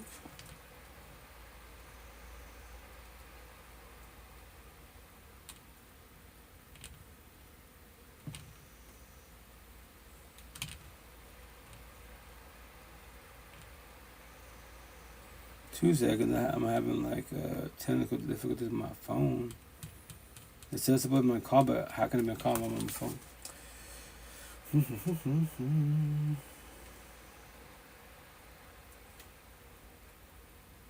Back with the death of a YouTube star with millions of followers. She was just 31. Her story raising new awareness about the dangers of online harassment. Hey guys, I'm introducing our newest rescue group. Michaela Rains, founder of Save a Fox, amassed more than 6 million social media followers, sharing her life caring for rescued foxes and other animals. Ethan says online bullying was a factor. Most of these are people she knew, and some of them are other animal sanctuaries. They consistently spread ridiculous claims and rumors. She felt as if the entire world had turned against her. I just saw that before I went to the gym. My situation, like, I have this app. I'll say the name on here. It's called Snaptic, right? I've been using it for 4.5 years now. And I can take for the most part, like 99% of the time, I can take anyone's TikTok, IG, Facebook, or Twitter, aka X. Your post. If you make a post or a video, I can borrow it, even though it's watermarked through the app. With that app, it removes it. So technically now I'm sharking it. It's kind of mine. As you see right here, there is no like watermarks of whatever that person's TikTok was. So I could download it. I have like, if round it off, 5 years downloading, right? I have like, I don't know, 15, 20,000 clips, and they're all the healing journey. It's all feelings, it's all triggers and shit. Like that one sucks, she's young, 29 years old. And I made my comment on there, like, if you're a bully, because obviously these bullies, the people that she's just helping, let's say she's helping, the way she sounds so far empathetic person, she was doing her part. But remember, there's people that are jealous of you. They'll talk shit, they spread rumors and bullshit, they gossip and shit. And that's the thing with people, like sometimes they kind of triggers. And and as it is already traumatized, they have their own trauma, bullshit, their own stuff going on. Now they're getting bullied, especially social media and shit. I call it the fuck out, 10 on me for a reason. I made the comment, check out. It says, all you bullies, cyber bullies, keyboard trolls, you must should have swallowed you. The universe would have been without you. I'm a back, it says, don't call yourself a good person, a religious person, a spiritual person, an atheist person, if you know you're doing wrong. You're good for the streets. You're good for nothing but pseudo garbage, respectfully. And then tell my back, right, to call every the fuck out. It's gonna say, how can you be a bully dash racist and think you're a good person, a religious person, a spiritual person, a atheist person? Make that shit make sense. You're good for the streets, respectfully. The last part, I'm still debating. I might just leave it at, make that make sense, leave it alone, or stab in the chest, stab in the heart. You're good for the streets, respectfully. What? You're not a good person. You're good for what are the streets? The streets are garbage. Hell on fucking earth. All the ghetto hoods. No one's gotta die to go heaven and hell. I live in this shit. I'm not in this shit. They're brown. I'm brown. They got tattoos. I got tattoos. They live the life. They bought the life. I'm not. I grew up with it. Like I'm false to this shit. Like a lot of my family friends till this fucking day. Till this day they're doing that shit. 23 years after the fact. And imagine they're still alive. Like I tell them respectfully, like when we see each other, like I just do common courtesy. Hi, what's up? How you doing? How's the kids? How's family? How's health? How your parents? That's it. Hi and bye type of situation. Sometimes call me out, hey cousin, they friend, why y'all just push me away, respectfully, because your fucking enemies are watching you. If I'm trying to live as long as possible, say as possible, I don't chill with you, respectfully. That's the time. You can invite me to all these little events. I won't go to none of them. Respect. Why waste your breath? Why waste your time? So you can call me. We can chop it up if you want to. But respectfully, the day that I get the phone call, it could be another 5 years from now. Guess what? Juan's not here no more. What happened? He got. They took him out. They finally found him. There's enemies. Oh no way! But he was reading about the Bible, going to church for all these years. Like, okay, it might have took 35 years finally. Now it's respect when I say this. I have compassion for the universe. I don't feel sorry for the universe. Not how his family, his kids, and his suffering. Like, yeah, but you know who your boyfriend is. You know who you kids. You know who your father is. What he's doing. If you're little kids, obviously you don't know because you're little kids. But the older ones, you know what your father's doing. He's living the life, and I can't be the fuck out. Like, yo, I get this love bullshit, but that's not love. You're loving, you're dating toxic love. Every time my scenario, I work with myself. My first baby moms, first and last one my whole fucking life, right? Respect, I say this. My tattoos, Spanish 101. I don't mess with that like I is. English, for the suburbs, street folk, the ghetto, the blocks, hood niggas and shit, and the black market world. I won't ever date no girl from the ghetto hoods. At all, especially a Spanish girl, a brown girl, a Spaniard. At all, zero. I'm not gonna Spanish culture, Hispanic, Spaniards, and the ghetto hoods 1,000. I don't hold back. I have no remorse for it at all. Show me love in the ghetto hoods. You can't show me that shit at all. Highly impossible. Kids have more love than parents do, than all their fucking families. In middle school, high school, everything was shift, and now it becomes statistics and bullshit. I grew up with this corny ass shit, right? So, if I want love, where am I going to? The suburbs. And just because you leave the hood and go to the suburbs, like I did, right? I didn't live that life, but you can try to blend the fuck in. Dress proper, speak proper. But the day someone triggers you, and you become triggered, the devil comes out of you. You can leave the hood, but the hood leave you. What does that mean? Pride and ego on my tattoos. Hey, once again, I can see energy every which way. I'm like, bro, you're a circle. You're definitely ghetto hoods. I don't give a shit. $1 billion, money, power, and fame. Look at these fucking gay ass. We stand instead of these gay ass platforms, And then these like love and hip hop. They're cosmetically beautiful. Males and females, but they're boys and girls. Toxic as fuck. All of them are destroyed. Toxic as fuck. And they brag about higher source. I go to church. Just because you talk about higher source and go to the church, it doesn't matter. Action, speak down the word. Your fucking energy is garbage. Respectfully. And that's why, once again, boys and girls, when we get our hoods with lock eyes, especially the boys, they won't stare too long. Because why? It's energy every which way. They can't have this conversation. They see my tattoo, it'll trigger the fuck out of them. Especially the brown. I'm not gonna Spanish culture. I'll date every queen in the universe but a brown girl. She's the last on the roster. Because they don't speak this tongue at all, respectfully, Hey, number one, how you doing? How's it going? Respectfully, I don't deal with toxicity. Toxica? Toxic? Fuck no. Why? Be toxic in bed as a couple. Exchange energy. TLC sex intercourse. Sure. Not be toxic as my partner in the streets, my kids, she has kids, her kids. No. I'll drop a ton of bricks. I don't deal with toxicity at all. I won't ever deal with toxicity respectfully, Hey, number one, how you doing? How's it going? Welcome to the life. And I say respectfully. I know I speak bluntly, but I don't hold back. And the cool thing about social media, maybe I say it because I'm a geek techie and I work on computers and phones, right? So before you want to shoot your shot with anybody, I'm not saying everybody has social media. A lot of us have social media. So first and foremost, as they being, if you can't handle rejection, you have a lot of healing to do. Because remember this, just because you shoot your shot, which is beautiful, you build the courage to ask somebody out, right? Potential. But they tell you no, can you handle a no? Or, hey, thank you, miss, thank you, sir, but by the way, to let you know, I'm married, I got a boyfriend, I got a girlfriend, I got a husband, wife. You know, they're not being mean to you. They're being honest about it. So, how are you after the situation? Do you question your self-worth? You become sound depressed, you know, you become bitter. Or they just tell you no. Then what? You know, if you can't handle rejection, you have a lot of healing to do. So before, if you can handle it and it gets to that point, before you shoot your shot, like do speed dating. Go to their platforms. What do they post? What do they talk about? Every platform they're on. And then go to your platforms and don't lie to yourself. What do you post? What do you talk about? And don't be like overthink over love, especially you queens. Some queens are empathetic. You think like we'd be a cute couple. We can get married, have cute babies. Why are you talking about marriage and thinking about marriage and kids, cute babies, and you never spoke to them yet? You're about to sell yourself a dream, hurt your own self, not knowing. Don't overlove, don't overthink. Because when I say no, sorry, queen, no. Like I went to your platforms, I don't party and kick it. That's not my lifestyle. You know, you posted it on Facebook, like I say 4 months ago. Fuck my ex, fuck my baby father, like. But then you post positive affirmations, God, Buddha, whatever. I'm like, queen, like. And I'll screenshot it, queen. This is you, right? Like, you said, you know, fuck your baby father 3 months ago, 4 months ago. So, what's that about? How can you say you want love? Respectfully, you shot your shot. Cool, A for effort. I give you props for that, right? But you're not ready for this because if you're still stuck on your ex and your baby father, respectfully, you're on a journey, not a healing journey. If you're on the healing journey, you're in the very, very beginning of it. And I don't deal with toxicity. I'll give you a friend, an associate. If you're not too toxic, be a real support team. But once again, if your ex, you're still bumping heads, right? Especially when kids are involved, like the baby father type of situation, I already know the answer. Like, you know, you can try to move on, be lovey-dovey, which is beautiful. You were part of the package. So are your kids. But if your baby father's toxic as fuck, he hasn't let you go. He doesn't want to see you happy. So respectfully, why would I want to come in your life, right? And sell myself a dream and self-sabotage my life, respectfully, because if he doesn't, he can whoop my ass and his people go fucking off my dome. Just because I got involved and I made you happy. Which is nothing's wrong with that at all. But for him it is because he's supposed to make you happy. He doesn't know how to do that shit. He's on a journey. I worked on my self-healing journey.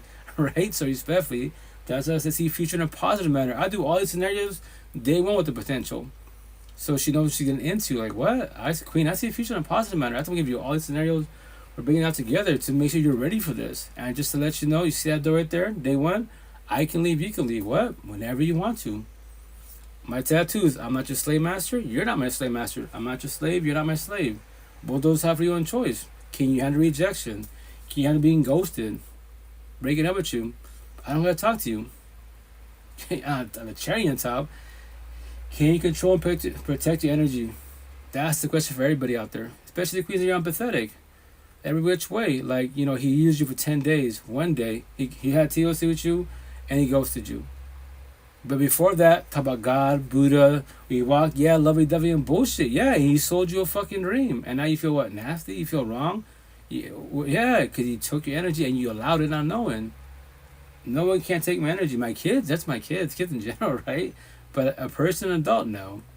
I got 1,000 girlfriends, or even potential, not even a girlfriend. They can all ghost me. They can use me for TLC, and they ghost me.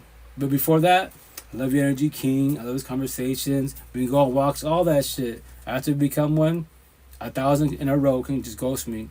I'm not going on social media. Guess what? I just got used. Everyone uses me. Hey, you can't take my energy, you know? They might hurt their own selves. Like, what? Why would it hurt me? The original myself, yes, you would hurt me. Because why? You took my energy and I would question myself. We're like, everything was good. What did I do wrong? You know, everything was lovey-dovey, everything, and now they just ghosted me. And they didn't even talk to me. No one has to talk to you. To form the universe, nobody has to talk to you at all. That is their free one choice. So as a being, can you control and protect your energy? Especially when you become one. If not, stand by, you know, chill for a second. Don't get involved with people at all. You know, respectfully. Oh, thank you for that, queen. Respectfully, and that's why I go live for you guys, especially you queens. Like all the time the queens, I vibe with queens because y'all been doing the healing journey. You might not like know all this conversation, but you trying, and I know y'all for love. And see, out of the market, I say all the time, you queens like no passive boundaries, bait this conversation. And here's the best part, Queen. The only reason we're speaking face to face, not because of me, not because my energy. You'll say energy after the fact, because I'll say the same thing. Like when I saw you, you looks a little deceiving type of situation. But when you speak, you have to talk to customers, bullshit with customers, everybody. Like you got positive energy. So what are your tattoos about? All these words on you, it's just the Queen Miss. It's just a healing journey. We start talking and vibing. They're talking about what they've been through, the breakups, divorces type of situation. They're telling me, I'm in the healing journey, but I don't think I'm doing good enough. I go, Queen, shut out. First and foremost, give yourself props. If you're talking to a nobody, you came in a farmer's market, to whatever you're going to buy, right? And that's it. You're intimidated enough to come here and have a conversation about what you're going through or been through type of situation. The only reason I was talking because these words, my tattoos are attention getters. And it's not even for validation. I know it's going to attract the queens. The boys, they're going to hate my shit. Because why? Because it triggered them, every which way. Like, for example, my cell phone tattoo, right? That happened like 2 years ago. It's Issaquah. I'm stocking up, stocking up whatever. I think it was doing like apples and shit and cherries. Stocking it up. And I don't know the person. He's there with his girlfriend. Once again, before I pick my head up, I'm just stocking up. I'm not paying attention, right? And he walks up, passes my boundaries, but I don't give a shit about boundaries as it be. And you can pass boundaries all day. As long as I'm being mean, right? He walks up as I'm putting apples away and got my cell phone, right? He started touching it. So is that an iPhone? Like, well, no, it's actually an Android, but it's just a phone. It's just an analogy, metaphor. It's just a phone in general. So what's the fun about? The phone is just two ways of use. Like, what do you mean? If you use it correctly, Google, YouTube, Reels, research, whatever you want to do, right? If you want to be on social media, which is a positive matter. Because respect, a lot of people nowadays talk relationships in general, they blame the cell phone. They blame, the app, social media. Like, respect, that's incorrect. Because the AI is not smart enough yet to cheat for you at all. So it's the owner of the cell phone that's a problem. And if, on top of that, if you're about a cell phone, your relationship's over. Every which way. If you quote unquote love your partner, there's nothing to hide at fucking all, And there's other shit, if something like the saying, if you want to go look and you find shit, that's not my fault. Like, if you're passing boundaries, emotional cheating, you don't love your partner. You have love for them, but you don't love them. Because love doesn't hurt. Toxic love hurts every which way, And then from there, wise, I go, so use it that way. And then what's the rest of it? Well, if you do the emotional cheating, start with the phone, right? Social media, and the third party. What do you mean third party? Well, scenario, you asked me a question, right? Am I that's your girlfriend? Yeah. She's like, yeah, I'm his girlfriend. And then he becomes a little serious. Oh, you can stop talking about it. She's like, no, let him finish. So you're a couple. Jada Will Smith, A and B monogamy, but you're emotionally cheating. So now you're doing Jada August. They're cheating. That's toxic love. So scenario, I'm not saying you're doing this, but let's say you was. You're emotionally cheating, so you're toxic love. And you're not doing it. No. So you're love. You're doing opposite track. You're not. You're positive. I show my tattoos. You see my tattoos all right here? I'll show my tattoos. You see my tattoos? Queen, whatever you want to use. You're positive. He's negative. You're right. He's wrong. You're God. He's Lucifer. What consciousness, subconscious, continuity, discontinuity? What term you want to use? And then what happens? She's like, the Queen's like, I love that. The phone, right? I go, it's the phone. That's all it is. But once again, you asked me about it, and he became serious. Why? I already know emotional cheating happened. Because for the most part, I'm not saying all men. A lot of men are more narcissistic on the overall. We're not taught these conversations. We don't know how to control our lust. That's done for everybody. If you say, I want love, you offer love. You could be higher source, whatever you claim to be, right? Can you control your lust? Typically, for the most part, the females can. Majority of the time, they can, right? But the shit is, men don't. We don't have to. Our eyes are bigger than our mouth. Every which way. If you want to test your lust, it's so fucking easy to do. I do it all the time. Go to the fucking gym therapy. The queens nowadays show everything off respectfully, right? And then you go to what? The bikini barista stands. Go to the fucking beaches. There's all the lust, OnlyFans are in front of your face. If you're staring at men and women, whatever you're into, like you've never seen a man or woman in your fucking life, especially when you got a partner, you can't do love. You can't do monogamy, A and B. Your eyes are bigger than your mouth. You usually fall to lust. Why? All these boys not fucking men. Fuck biology. Because in the Bible, King David did it, right? Because I got money, power, and fame. No, the answer is you have my tattoo here. You have no self-will. That's the answer. If fuck biology, you can't do monogamy at all. And the queens, empathetic for the most part, she does what? Monogamy. love, she has self-will. If I have a partner, right, a potential partner, I tell you, babe, just to let you know, I don't care if you look at guys. She'd be like, okay, I see guys, but I don't look at guys. All I see is you. That's all I need. When she says, all I see is you, yo, I got to keep her. Now the question is, can I match your energy? That's shit for everybody out there. If you know you're out for love 1,000, not 100, 1,000, you're solid every which way, whoever you're with, then you're fucking blessed. You're not the problem. Yes, everyone has the traumas and triggers and bullshit, but if you're in the healing journey, they tend to verbalize it every which way. If they say, I love you, how the fuck?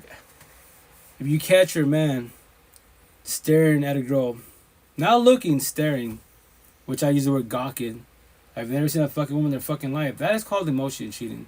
So, Queen, what are you choosing? What are you doing? To look at him and get bothered and stay quiet, which you typically do?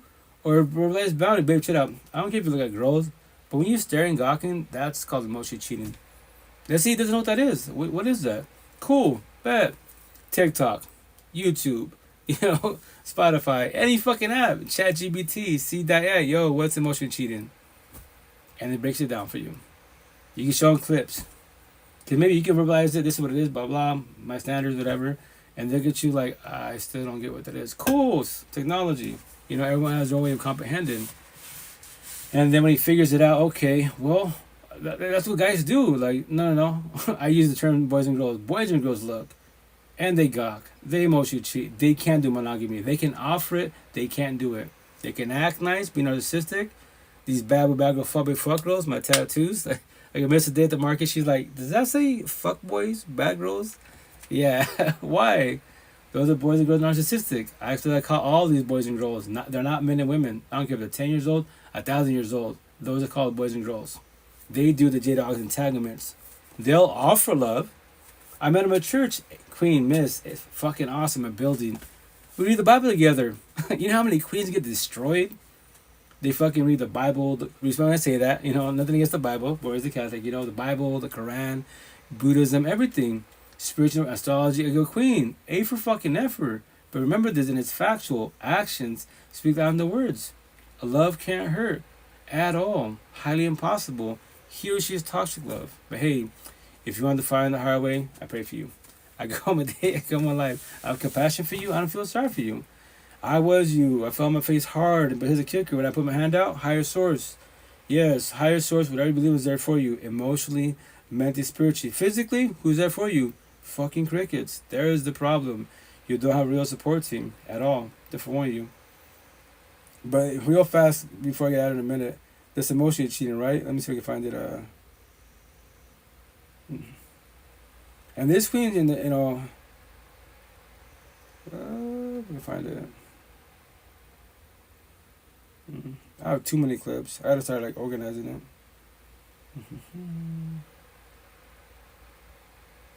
Please bear with me.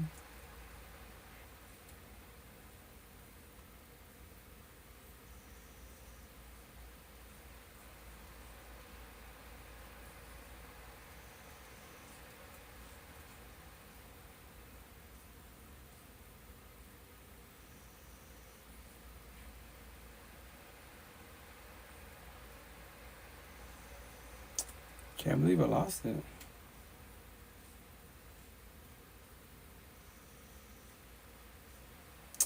Not even this one.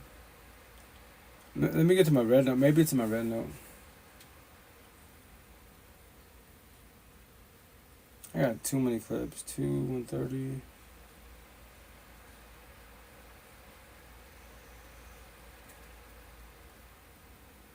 $120. Oh, here we go. I think I found it.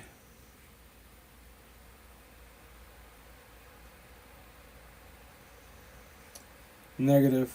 Bear with me. Let me get my red. Maybe that's my red note. I have too many apps. I have too much shit I download.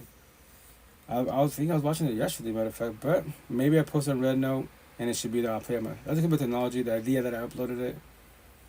And if it is, I'll play it right now. If not, then Magic Game misplaced it, and when I find it, I'll play it again.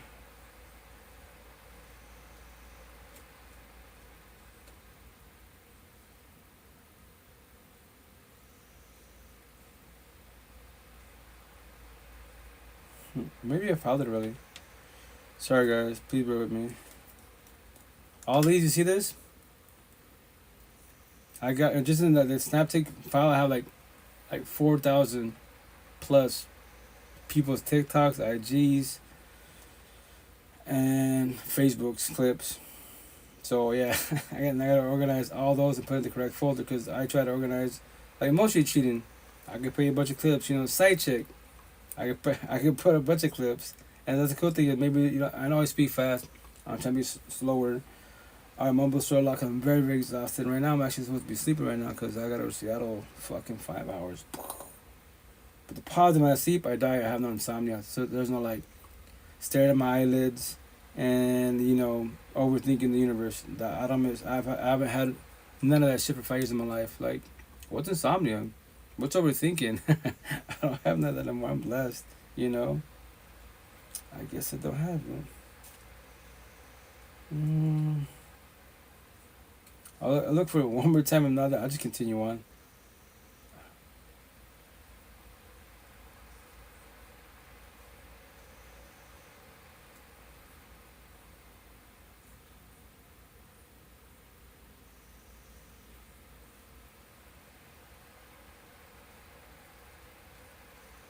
Do you think marriage can make your relationship a problem, especially when it comes?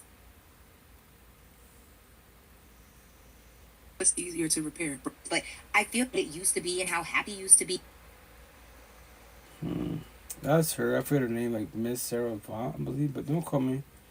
She's young. She's in her early 20s. She's viral, famous, all that great jazz, especially in the black community.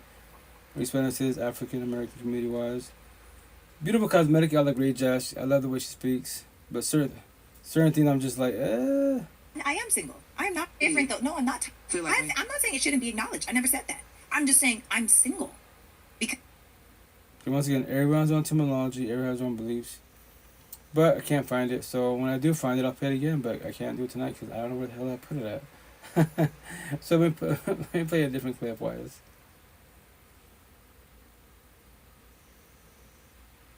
Packing his bag. My husband is currently packing his bags and also packing our kids' stuff because he is going to leave to another state, all because I cheated on him with a mutual friend. My husband and I have been together for a while. No, I don't think there was any issues in the relationship or marriage whatsoever. I actually thought our life was pretty perfect, but then I decided to talk to one of our mutual friends, and one thing led to another. I think I was just really tired of the fact that my husband was constantly working to make sure that we had a roof over our heads and to make sure that everything was paid, and so I just felt very lonely, so I decided that I was just going to message his friend, just like we are friends, nothing else, that was it, and then all of a sudden it just led to something else.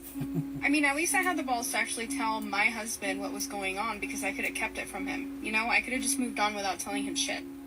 After I told him, I was very surprised about his reaction because he was not freaking out or panicking. He just said, okay, and then he said he was going to pack his shit and go, but he was also going to take the kids.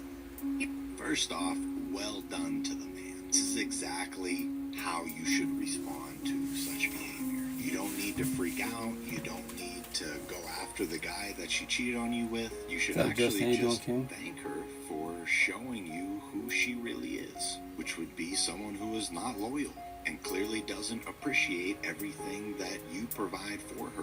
I know this can be hard to wrap your head around, but you need to thank her and your friend because you could have spent the next 10, 20, 30 years believing that these were people who truly loved you and were loyal to you and good people to have in your circle. But now that they showed you who they really are, congratulations. Now you don't have to waste the rest of your life with these people living a lie, and you can go to a different state with your children and find the people who do actually love you and you can spend the rest of your life with. I know it hurts that it happened. There's nothing wrong feeling angry or sad or going through the proper steps of grief to overcome that. But at the end of the day, if we continue to believe that these things happen to us, we will forever be a victim, and it will ruin your life. But if we can figure out how this happened for us, how this is going to be a benefit for our future moving forward, that, my friend, is where the real magic happens. That is how a good, strong man will respond to this type of situation and betrayal.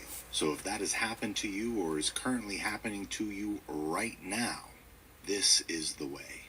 Stay strong, Kings. I love these conversations. The way I speak, right? I say I put copy and paste on all these platforms. Any TikTok, IG, Facebook, cheating, infidelity involved. And tagging minutes, I go, first and foremost, anybody that fucking cheats. You're broken, codependent, scared to be alone, and abandoned issues. Inside, you're broken like a lost. Don't mention higher source. Don't even mention love. You're the problem in your life. Because love doesn't hurt. Higher source won't sell you dreams. I call you out. With God, Jesus, Allah, Buddha, Muhammad, the universe, the spiritual, your ancestors fucking cheat. I doubt it very much. So why are you cheating? Make that make sense. And I get it. It's the lust part. So you can't control your lust. So you're the problem. Stop offering love. Stop saying I love. You can say it. You can verbalize it. But I'll call you, especially on social media, I'll call you the fuck out face to face. You're not love. You're the, if you, my tattoos right on the very top, all these circles, this tattoo who wasn't really 2 narcissists, all these bad phobic fuck girls, especially triggering subject, all these zombies, especially zombies, addicts to addiction. If you're on the healing journey, detoxing, rehab, yo, you're a fucking zombie, you're gone. You can't say love. You can verbalize it, but yo, king, queen, don't say that. Is higher source doing what you're doing?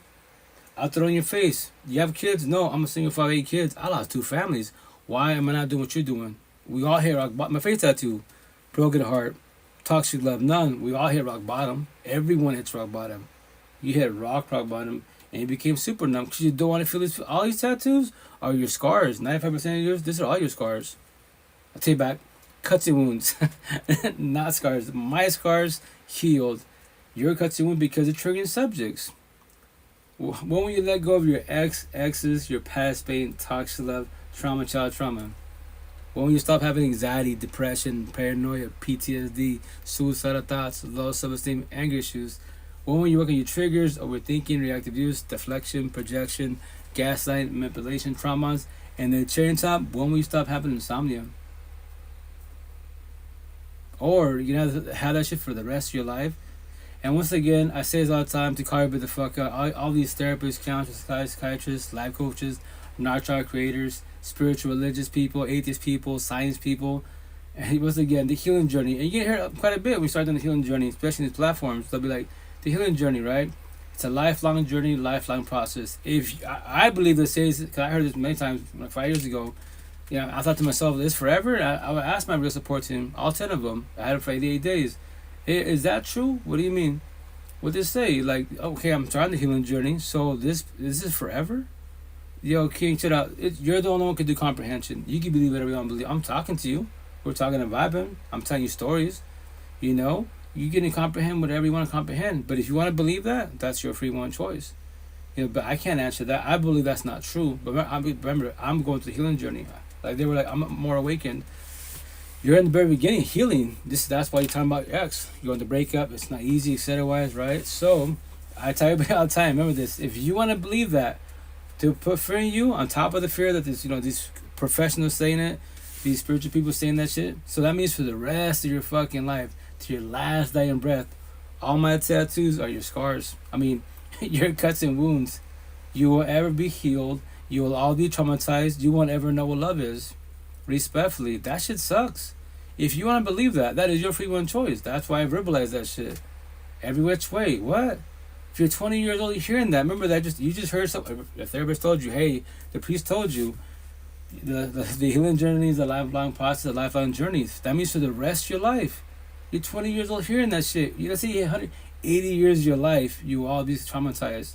That sucks. If you want to believe that, pray for you. I go my day, go my life. I have compassion for you. I don't feel sorry for you because I was you.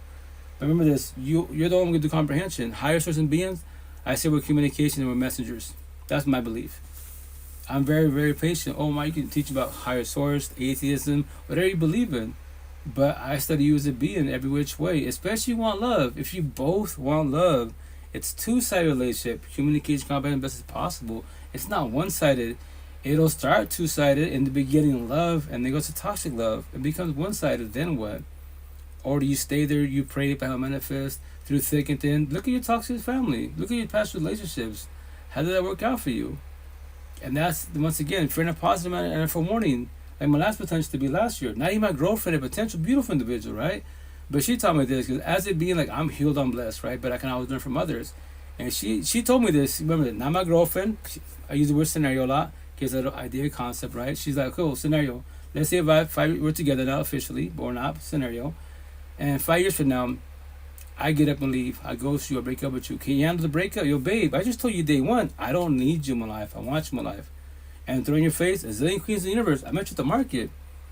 You see what I see, right? They're in the healing journey, right? You even told me.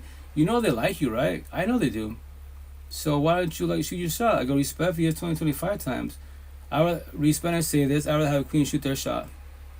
Because that lets me know you're more interested in the others. And that be, it takes the courage to do that shit. That's beautiful as fuck. That's what we're talking to each other. So yes, I'm ready for that. I told you day one. Now the question to you, reverse psychology, can you handle that? If I get up and leave and ghost, break up with you, she's like, I don't know. And there it is. I go, well, there it is. You're not ready. But that's what we're out together. Potential. You beautiful energy. And that's once again as beings. Even if you're not a couple, a potential. You exchange energy. You have TLC sex intercourse. As one being, can you control and protect your energy? Can they do the same thing? Remember this. No, nobody has to be by your side. Nobody has to be at all. And they can wake up and they can ghost you, divorce you, cheat on you, break up with you. They can leave you. That is their free will and choice. Can you handle rejection? That's the shit for everybody out there. If you can't, you have a lot of healing to do. No one's guaranteed forever. And once again, I say bluntly, magically one day, it's not just one day to forewarn you. It takes time for sure, but you should know your partner. I promise you that you should know your partner. If you know your partner, you work on yourself, those red flags, you observe them. Like my last role, beautiful individual, right? And here's the kicker, I saw it coming. She's in California, I'm Washington State, LDR, long distance relationship, right? So let's texting, let's calling, and it just shifted. Look, I'm not scared. I'm ready for it. I think it's gonna happen. And we talk. When I in Seattle, they'd be like, last breakup. How was it? Oh, it was a beautiful breakup. They'd be like, what do you mean beautiful? I've heard healthy breakups, good breakups. What was beautiful about it? I saw the red flags coming. I wasn't scared at all. I didn't live in fear. Nothing. I can handle rejection. But remember this, and we spoke to say she's a beautiful individual. Nothing against my 4 exes, my first baby mom, my second baby moms, and my 2 girlfriends prior to 4, right? Nothing against them, because all I knew was toxic love. I was in a journey. We talk about love and we daydream about it. We watch movies. We fantasize this shit. When you actually have love by your side, authentic love is fucking beautiful as fuck. Now you get a taste of love. Your standards go a hell of a lot higher, and you won't deal with toxic love or toxicity at all. And that's what my situation. I've realized my to the fullest, and I don't hold back. That's the last potential. What you gonna call it? I told her, if I'm too much for you, you can leave. You know that, right? And that's any potential to be. And I tell you, day one, when she squashed it with us, right? She was like, just to let you know, when you tell these females day one that you don't need them, you want them, you're never gonna have a girlfriend. I was like, well, babe, queen, that's your belief. It didn't hurt my feelings. If that's factual, I don't worry about being alone. I'm not scared to be alone. Maybe in this lifetime, there is no potential that can match my energy. I don't become sad depressed. That's why I tell you in the healing journey. Especially your awakened journey, the last one woke. Remember this, people don't like woke people. People don't like people that elaborate black and white, very simple. We was talking, I go, but check out, it's the situation, you're a beautiful individual, but we talked about it. I'm connected that too. And I even asked her, she's all ex, over my exes, I'm cool with all of them. Past pain, majority of stuff's over. Trauma, I don't have too much of that. Child trauma, she's like, oh, that one. Yeah, that one, my pops, rest in peace. I was calling my pops, my mom's. And I didn't even ask her how she said that, because my neck tattoos, she's reading it. So, but what's this about right here? I go, it's matching and after rap artist. I took his song, made it my way. So I say, in your head, all the doors are paying wide open. Why? Because you have to let go your exes, past pain, toxic love, trauma, child trauma. That's have anxiety, depression, paranoia, PTSD, suicidal thoughts, low self-esteem, anger issues, triggers, overthinking. And I broke it down for her. She's like, damn, that's straight to the point. Yeah, that's what I told you 5 years ago. I made a vow to myself. When I figured this healing journey out, and I was speaking to many people, in the last 5 years of my life, I spoke to thousands of people, and people will come and go. I ask them, when you start the healing journey, who's your real support team? If it's something that I get an opportunity to talk to them, and I'm hearing stories. Nobody has to comprehend nobody at all. But I could learn from others. My situation, I'm healed. I let go. Forgive communication. A. Second part, which is B, comprehension.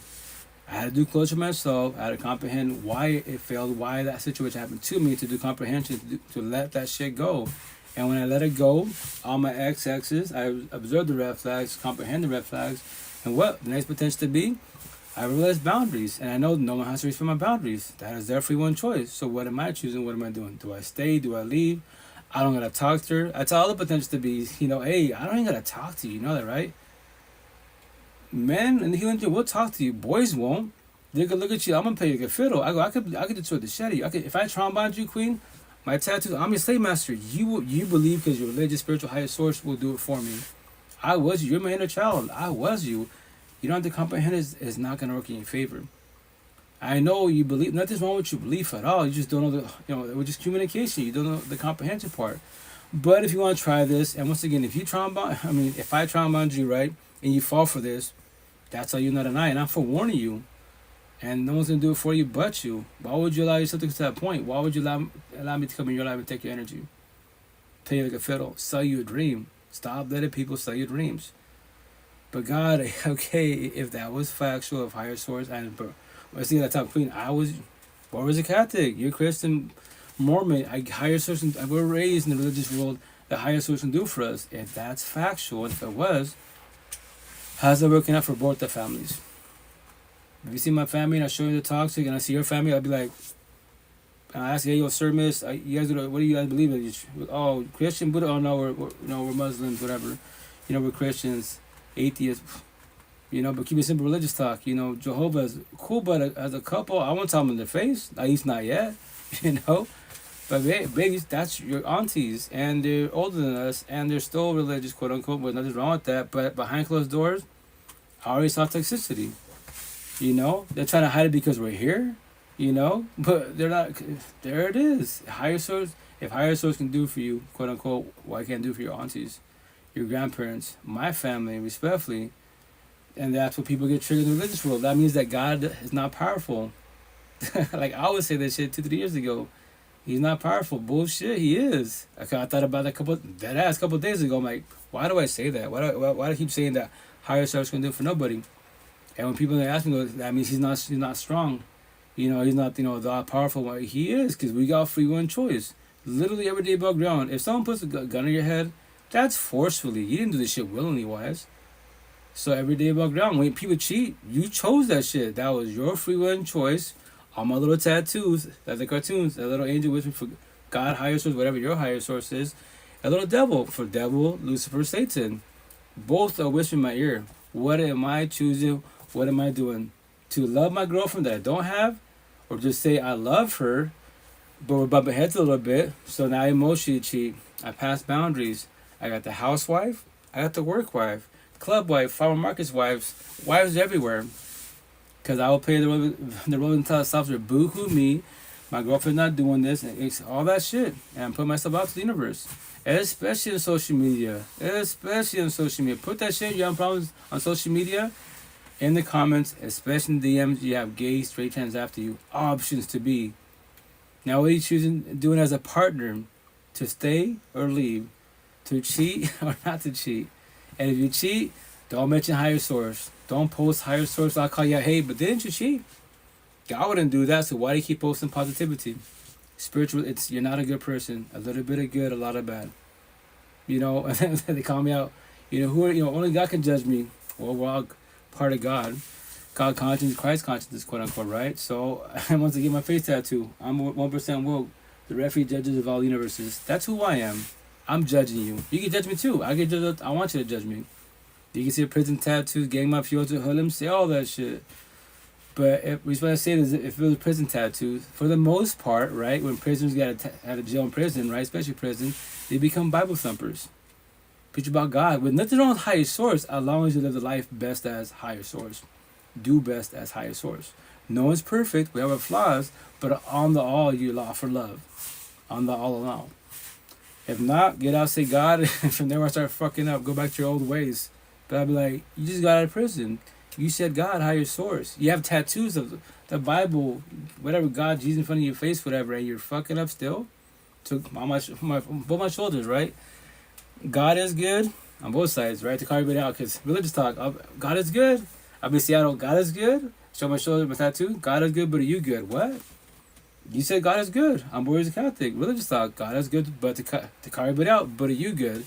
Just because you say God, you go to church, it doesn't make you a better person. You can read the Bible, you can be there, it doesn't matter. You have a title. I'm happy for you, but actions speak down words every which way, especially towards the male side. Fuck, just because you go to church, A for fucking effort. They're hard workers, right? Like, for example, I tell the queens all the time, to forewarn you before you get out of here, right? If you want to do brown boys, they prefer you. If you're not part of the Hispanic, Latino culture, Hispanic and Spaniards, brown boys, brown people's culture, our culture, at all. You black, yellow, purple, right? You queens want to date us, brown boys? And I call out the whole fucking culture, every which way. I challenge all the boys every single time. Teach me something positive. And I know you can't, but try. God, don't bench it. God, God, here's the kid. God can't do it for you. Especially in our culture. Many cultures for sure, right? But remember that I can't speak other cultures. I know of it. I don't live it. I don't speak it for the most part. But brown culture, brown boys, 1,000. Every which way. That's my one-on-ones for the most part off the rip. When they talk about their boyfriends, their husbands, exes, baby fathers, whatever. And I asked the queen, like, what? Just curious to know what's his nationality, culture. And as soon as she's like, oh, he's Dominican, he's Mexican, Spaniard, I'm like, oh, queen, still respectful, you don't know, there's your problem. You're dating brown boys. What? There's your problem. But you're a brown boy. No, I'm a brown man. I hooked on myself. All your brown boys, your exes, your husband, whatever, baby father, he won't have this conversation. And I promise you 1,000, if he was having this conversation face to face, it'd probably trigger him to the point he wants to hit me. But I remind you, this is Mexico. This is Mexico. I mean, this is America. I call the boys in blue. You fight the courts and judges, and you got triggered by what? Words, feelings, conversation, the truth. Right? So, 80% brown boys, Hispanic and Spaniards are fuck boys. And doesn't matter if they got higher source, doesn't matter. They're fuck boys. They're hard workers, right? That's a reputation. Mexicans are hard workers. Hispanics are hard workers. Yeah, they are. They work hard in their friendships, co-workerships, right? But they'll work hard in relationships. That's why you're the housewife. And he's got the work wife club. He's got wives everywhere. And he goes to church. And he reads the Bible. And he posts that shit all the platforms. He's a fuck boy. There's a problem. You're dating a brown boy, not a brown man. I want that exact same thing you're doing right now. Helping, healing, guiding. I'm very mentally experienced and wise just like you. Oh, Justin, that's awesome. Well, yeah, go live. What's the get? I say everybody do a podcast. This is a live podcast. Do a podcast. Go live. Pay it for its universe. But to forewarn you, King, no one has to comprehend you. And don't try not to get discouraged. That's the part for everybody out in the healing journey, especially more involved in the waking woke journey. You're going to see people get destroyed. All we do is God forewarn. By the time, hey, King, Queen, you don't comprehend me. I'm here for you. I will not give up on you. It's not even about being right. I see energy. And that person by your side, they tell you verbally they love you. And they go to church, but they're not a good person. A little bit of good, a lot of bad. And they can get triggered, you know. No, you're jealous, you're mad at us. Like, far from jealous, but yes, I'm forewarning you. And when you finally realize that, right, it's not about being right. I'm on your pocket 24/7, 365. How are you on this conversation? Now let's have stories, and we can bring out together why I saw what I saw and why you didn't see what you saw. Because I was you, you know. I tried, but nobody joined. Nobody wanted to ask questions or talk about anything. I love helping G. Well, I'll share it out here. Maybe on TikTok, there's only 2 people here, right? But I'll show you. I'll unclip you before I get out of here. So this is a 9 cell phones, right? So this is TikTok squad. So TikTok, this is Likey, main Facebook, second Facebook, Meet Me, Bigo, Clubhouse, IG, Twitch, and then you guys, TikTok. So once again, you can buy Amazon cell phones like for $100, decent Androids. And I use it just for streaming it. You know, that's how I use streaming. The other ones, I only use 2 that are my personal phones. The other ones are my phone, but they're just streaming. That's people like, what? There it is. So maybe they won't buy me on TikTok. Once again, all these platforms right now, there's probably like, let me count. There's probably like 150 people here. My average is like 150 to 400. It'd be nice to more than married, but I don't stop, you know. I definitely feel like we could have good mental health conversations. Oh yeah, for sure, Justin. No, once again, we're talking vibe. Like, if it's a healing journey every which way, positive manner, we're talking vibing. If we do like respect my tattoos, biblical conversation, race, religion, politics, COVID, man versus women, I don't care about respectfully. I don't care about none of those conversations. Because those conversations does nothing about the healing journey. Those cause fucking wars. Especially on social media. And I call everybody out. Because before I make a comment, they do the threads, fuck you, I'm being racist and bullshit. And I go to the platform, you know, because nowadays, for the most part, a lot of people have these social media platforms, they interlink them. So I go to TikTok, IG, I go to Facebook, and they're posting about, oh, there's my family, God, Buddha, the universe. And I'll be like, yo, sir, miss, I just went to your platforms. How can you preach higher source? You love your family, but you just did a verbal assault, a threat and shit. Fuck them. You're being racial and shit. Make that make sense. Who the fuck? And then it triggers the fuck out of them. And here's the best part. You're triggered by words, the truth, right, and conversations, and these languages that have no feelings at all. And the best part, I'm a nobody to you. I don't know you. And I just ruin your day. Be there to yourself not knowing. Shots fired. You know, respectfully. And just to jump in on TikTok real fast, I'll do it in 2 minutes. I passed my own boundaries, but it's all good. What's up, Justin? How you doing, King? Welcome to the live. How you doing? How you doing? Man? How you Good, doing? good. Talking and vibing. Dude, first, man. All right, I got a good question for you because I feel like we're both, you know, like very intellectually wise that way. So I want to have like a good talk. Go for it. So when people talk about like, you know, finding happiness or finding your purpose or discovering like what you were meant to be in the world or whatever it may be, right. What do you think happiness means? What do you really think it means when someone says like, I want to be happy, or you know, I want to find happiness in life? What do you think that means? For the most part, a lot of people, if they're if they're just blue pillars on a journey, they believe happiness comes from people and man-made things. People in the healing journey, when they're evolving, their comprehension comes from themselves. They start from themselves not knowing. So that's the thing for everybody out there. Like, what is happiness to you, right? So what I say, like, to call everybody out, if people make you feel good, if man-made bullshit makes you feel good, why can't you make yourself feel good? Make that make sense. And the answer is what? Codependency, because I need people to make me feel good. I need money, power, and fame to make me feel good, right? So if you lose people and you lose man-made bullshit, now you're all alone. Now it's you. What do you do to make yourself happy? You know? And a lot of people don't know how to do that yet. So if you do, if you do a healing journey, what I say, the person you need, chase, compete, submit, and need validation from the person mirror, yourself. If you want true happiness, unconditional love, support, the real support team, the fountain of youth, it starts from the person mirror first, not nobody else. Because if you don't got you, who got you? Higher source? Emotionally, spiritually, sure. Physically, who got you? Anyone can leave. They can ghost you. They can divorce, break up, whatever. Nobody. Right. Right. So now you're back to being alone. And it's scary. I feel the same way. I've always preached that. I've always preached like life isn't about what you have, it's about what you do with, you know, it's not about what you have, it's about what you do with what you have. And life does not come at you, life comes from you. Facts. Hey, my Master King, you sound mad young, like early 20s. How old are you, man? I respect your boundaries. You have to answer that, but you sound hella young. 24. Oh, you fresh. You're doing good, King. Once again, analogy metaphor, right? Obviously, I don't, you know, face to face, I'm talking to you, right? I've been through a lot. I've experienced. Go for it. What were you saying? Oh, keep going. I'll finish out. Go for it. Oh, she's sorry. I was just saying, you know, like, I've been through a lot. I've experienced a lot, and you know, I've suffered for a long time. I've been through a lot of stuff, but it's like I'm so incredibly grateful that I went through all those bad times, those horrible times, because it means that I can use that wisdom and that knowledge, that experience that I've learned, and help other people not get to the same place that I was once in. Because helping other people heals that part in me that I never got.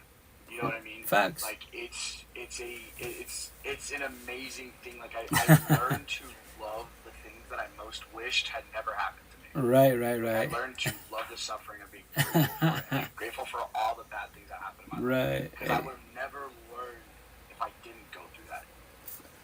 Had it in the hard way, right? Which I get. Okay, I get the concept, and the cool thing, King, what you're trying to do is pay it forward. That's analogy, metaphor, religious talk, spiritual talk, the healing journey talk, which is beautiful.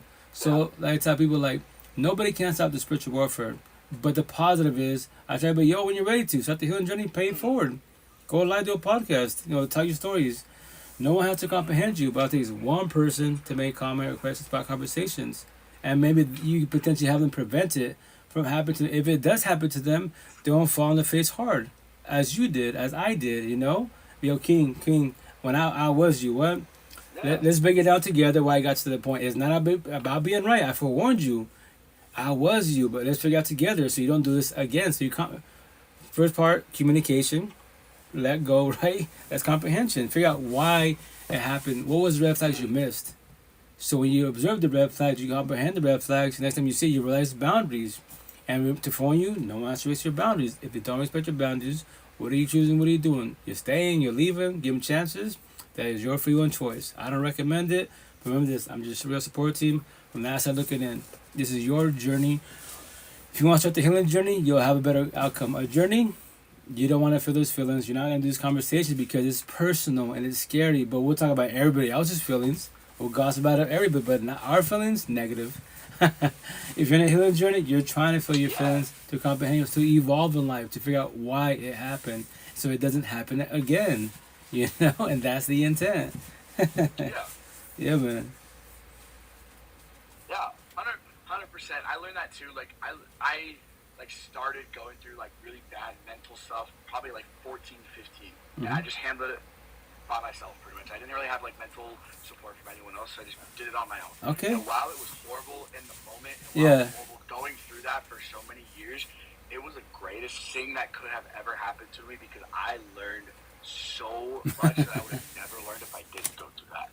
So it's like that double-edged sword. Facts. You know?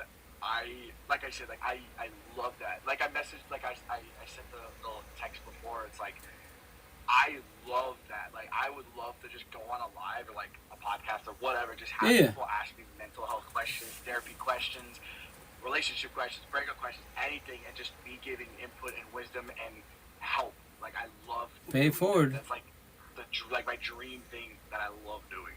Awesome. Because it's like there's no reason to not help. If you can help, there's no reason to not help. You know, there's so many bad things in the world. Why add to it? Facts, you know? facts. Why not try to just be a good person? You know, it's not hard to be a good person. You know, it's not hard to be a helpful person. It's not hard to be a better person. You know, just doing it, just helping, just allowing yourself to be a genuine person. You know what I mean? Right. Be empathetic. Like, there's no other way In 2 that seconds, you will Daddy. learn things and experience things and learn wisdom unless you go through bad stuff that will teach you something. Correct. And that's, which once again, King, if I was you, like, tell you, like, whenever you're ready to get Amazon, you buy these cheap, like, Android phones, they call youth, I think they call like your phone, ULE phone, for like $100, $80, and stream on many platforms. And from there, wise, some will do good, but just remember that you just go live and that's it. You vibe. It's a live podcast. I've been there for 5 years now, you know. And from there, wise, people might potentially comment, and that, you know, they jump in the box like you just did. You know, my situation, like maybe like 150 to 500 people here when I go live. I don't stop. It'd be nice to have more people, but once again, nobody has to comprehend nobody. For the most part, I say respectfully, like positive talk doesn't make, you know, money for the most part. You know, it don't really go viral. It's more like negative talk, blue pillars, entertainment talk, man versus woman, high value men, you know, that corny ass race, religion, politics. That's all corny shit. It's irrelevant for the healing journey. That's just a journey, and people would be at each other's throats respectfully, right? But you know, just don't stop. Don't get discouraged because you were like, once again, I've been doing it for 5 years. When I first started doing this 5 years ago, I was like, I'm gonna go viral. In my head, right? I'm gonna go viral. I know what I'm talking about. Yeah, you know what you're talking about, but no one has to comprehend you. They can look at you like, what? Especially a guy with tattoos, like, fuck, nah, you're crazy, whatever type of situation. I don't stop at all, cause I just tell stories. You know, no one has to comprehend nobody, but feelings, my universe.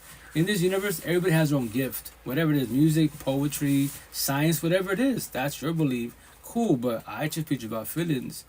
It's the healing journey, especially if, quote unquote, if you want love. Do you know what love is? Do you comprehend what love is? If you knew what it was, I promise you 1,000, you will not be in toxic love, broken, codependent relationship. Nobody will sell your dream. If they try to sell your dream, I preach about doors. Yo, king, queen, the door is right there. What? The door is right there. You have nowhere else to go to? You know, maybe not today, maybe tomorrow, you know? Respectfully. And then Daddy Meek says on Yeah, Bigo. and like with that door analogy, that's another thing. Like, Go ahead. oh, it's like delayed. So like, I start talking and then like it interrupts you about that. What were you saying? Oh, let's see real fast. Daddy Meeks on Bigo made a comment. He says, "Is reality even real, or is it simply perceived? And if it's perceived, is it existence even real?" Oh, Daddy Meeks, that comment, that's like going down in the rabbit hole, like space, quote unquote. Like, if you want to go down the rabbit hole, which I don't recommend, but that is your free one choice, right? But once again, if you're on a journey, you'll go deep in the rabbit hole. Make you try blue pill conversations. Take the blue pill, stay lost alive. You'll do those deep conversations, higher source, how do we get here? Like, okay, that's a positive talk to a certain extent, but do you want to feel your feelings? That's the healing journey. Keep it simple. Buddha, mind and body, the present. Keep it today, the present, now best as possible. And if you have the past trauma and stuff, okay, work on that. So you figure out, first part, once again, if it's forgive, communication. You can't forget it if it happened to you and it sucks. I'm sorry it happened to you, right? Whatever happened to you, right?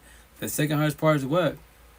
Let go, do closure yourself, comprehend what happened to you. But once again, if you're on a journey, you don't want to have these conversations. If you're on a healing journey, you're trying to feel your feelings. But once again, what journey are you on? Blue pillars, take the blue pill, stay lost in life. I was a blue pill so I was 39. 18 and hard, just in 44. The last 5 years of my life, blessed. Respect to say this. Nothing against my exes, my tattoo, exes, past pain, toxic trauma, and child trauma, right? Nothing against them.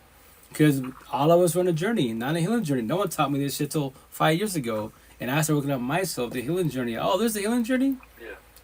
And the cool thing about conversations, analogy, metaphor, whatever conversation I have with anybody, everybody plants seeds. Higher source and beings, I say we're just communication. We're all messengers. Nobody has to comprehend nobody at all. But the conversation, you plant seeds. The person's hearing you. What are they going to do with the seed? Are they going to water it, learn from it, study it, or they can let it die? That is their free will and choice.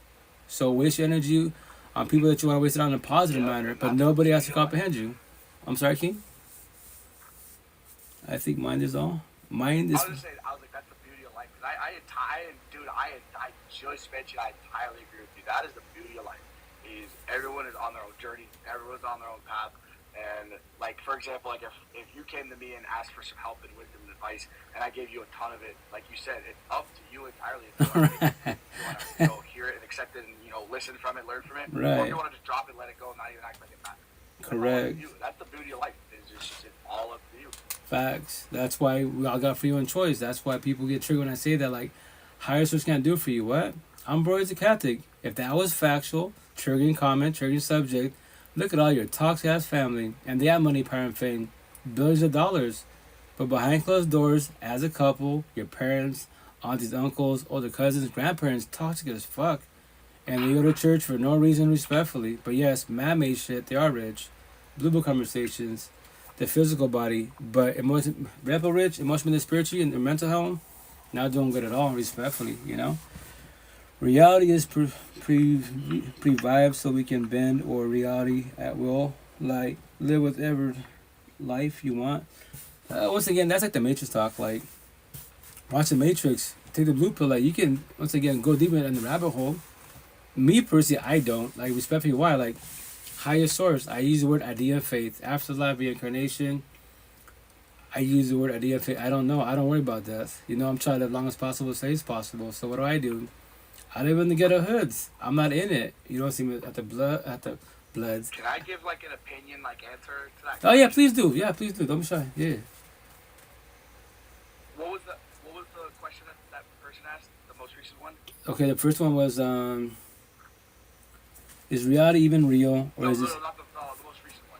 Oh, that one. He's put. I think mind is all. Then he put reality is previved so we can bend, or reality at will, live, whatever life you want.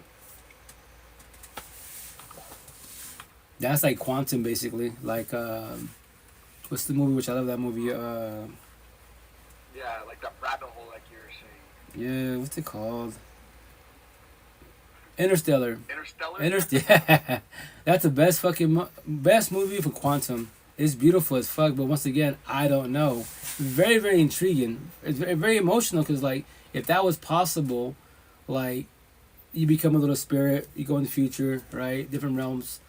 And then you're forewarning, you know, your kids or whomever it is, and the idea that they comprehend you, they don't. They can look at you and like, well, I feel energy and presence. And they can just brush you off, you know, and then what? Like, and then you could have stopped it. Like, you know, I ain't gonna ruin the movie. I won't say nothing, but just watch it. If you're into quantum, deep shit, it's beautiful as fuck. But once again, like, me personally, I don't go deep in the rabbit hole. Like, actually, me personally, I don't know. Very, very intriguing. I love shit like that. But once again, like, I keep it today, now the president, like Buddha. Once again, I'm not saying become a Buddhist, right? And I knew the term Buddha since I was a little kid, but I'm born as a Catholic, respectful and religious talk. You're not supposed to study other religions, other beliefs, other spiritual people. You know, whatever it is, because that's wrong, it's a sin. Respectfully, yo, you can call me a Catholic. I'm religious, spiritual. You know, I buy with anybody out there. I just buy more me personally wise. Anyone the healing journey. King's not here, and Justin on TikTok. I'll ask you, when you started, the real support team, what do you say to yourself? The healing journey, the awakening journey, the awakened journey, the last one, the hardest one, the woke journey? Have you got your life back? Do you comprehend that you don't need people? Anyone could leave? A zillion people in all the universe? Why are you stressing about one? Make that make sense respectfully. And I know it hurts. I was you. When you let go, can you protect and control your energy? Can you handle rejection? Nobody has to say yes. Or they can say yes, sell your dream, and they could all ghost, leave, cheat, divorce, break up with you. That is their choice, free will. You know, respectfully, you know. Mm-hmm. Like you said in the beginning part of it too, like it's just something I like completely and entirely agree with, where it's like, no matter what other people do that you have in your life, friends, family, girlfriends, whatever it may be, no matter what anyone else does that affects you negatively or affects you positively or whatever it may be, all of it in the very end, it just does not matter nearly as much as it matters that you have yourself, and you know that you have yourself. Because, like you're saying too, you only have yourself. There's no everything in life in some way or another is going to be temporary. You're going to lose everything that you have in life. Something that you love deeply, you're going to lose it, and that's the beauty of life, is that it's not mortal. It's not mortal. It's not forever. It's something that is the pain. And understanding that and accepting that, and knowing that, you know what, I have myself, and I like. You want other people in your life, right? You know, you want friends and family and, girlfriends or whatever. But at the end of the day, you don't need anyone else in your life besides yourself. You have yourself, and you are solidified within your own mind and having yourself, and, safe and comfortable in your own space. That's all you need in life. Because the biggest battle you're going to go through in life is going to be between your 2 ears. If you can handle that battle, you're going to live a great life. Because you're going to have yourself and you're going to be with yourself. That's all you need in life. Facts. Yeah, King is beautiful. Once again, you said you're 24, I believe, right? Yes, sir. So for 24, analogy metaphor, right? I don't know if everyone's told you the analogy metaphor, therapy, county talk, or like real support teams. My real support team told me this, right? So verbally, physically, I'm talking to you behind the screen, right? So in my head, my mansion, emotionally, mentally, spiritually, I'm talking to a 24 version of myself. Like, yo, King, you doing good. When I was 24 years old, first baby mom's toxic as fuck. I'm the square empathetic. She's the narcissistic. I don't know the terminology. We're both on a journey. Religious talk, right? And I have 2 daughters deep, and I'm fucking praying, hoping. I don't manifest, but manifesting for the spiritual universe that God, Jesus, Allah, Buddha, Muhammad, the universe, the spiritual universe, our ancestors wake her up, and she wakes up and she loves me like I love her. Respectfully, 12 years too fucking long, But it didn't work in my favor. But no one told me this. All my family and friends, leave it in God's hands. I'm like, yeah.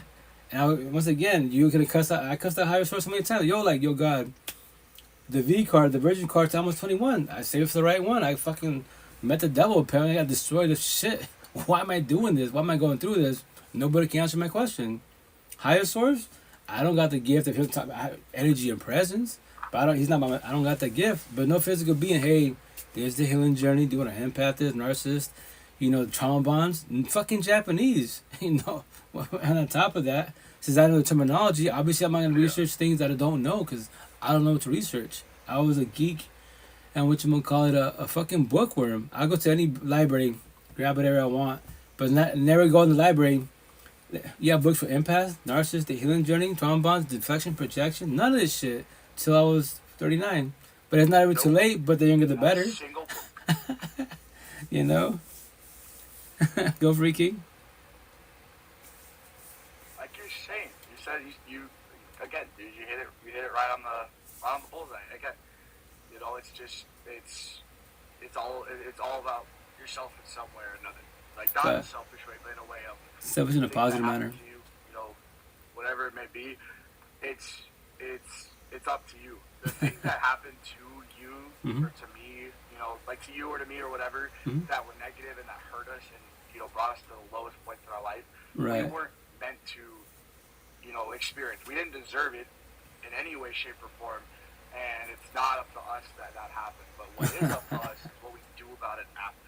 Right. How we fix it, how we learn from it, how we move on from it. That's up to us, and that's something that it's unknown. Like, say, you know, you go through a really bad breakup, and the very next day, you have that beautiful gift. You have that beautiful opportunity to decide what you're going to do moving forward.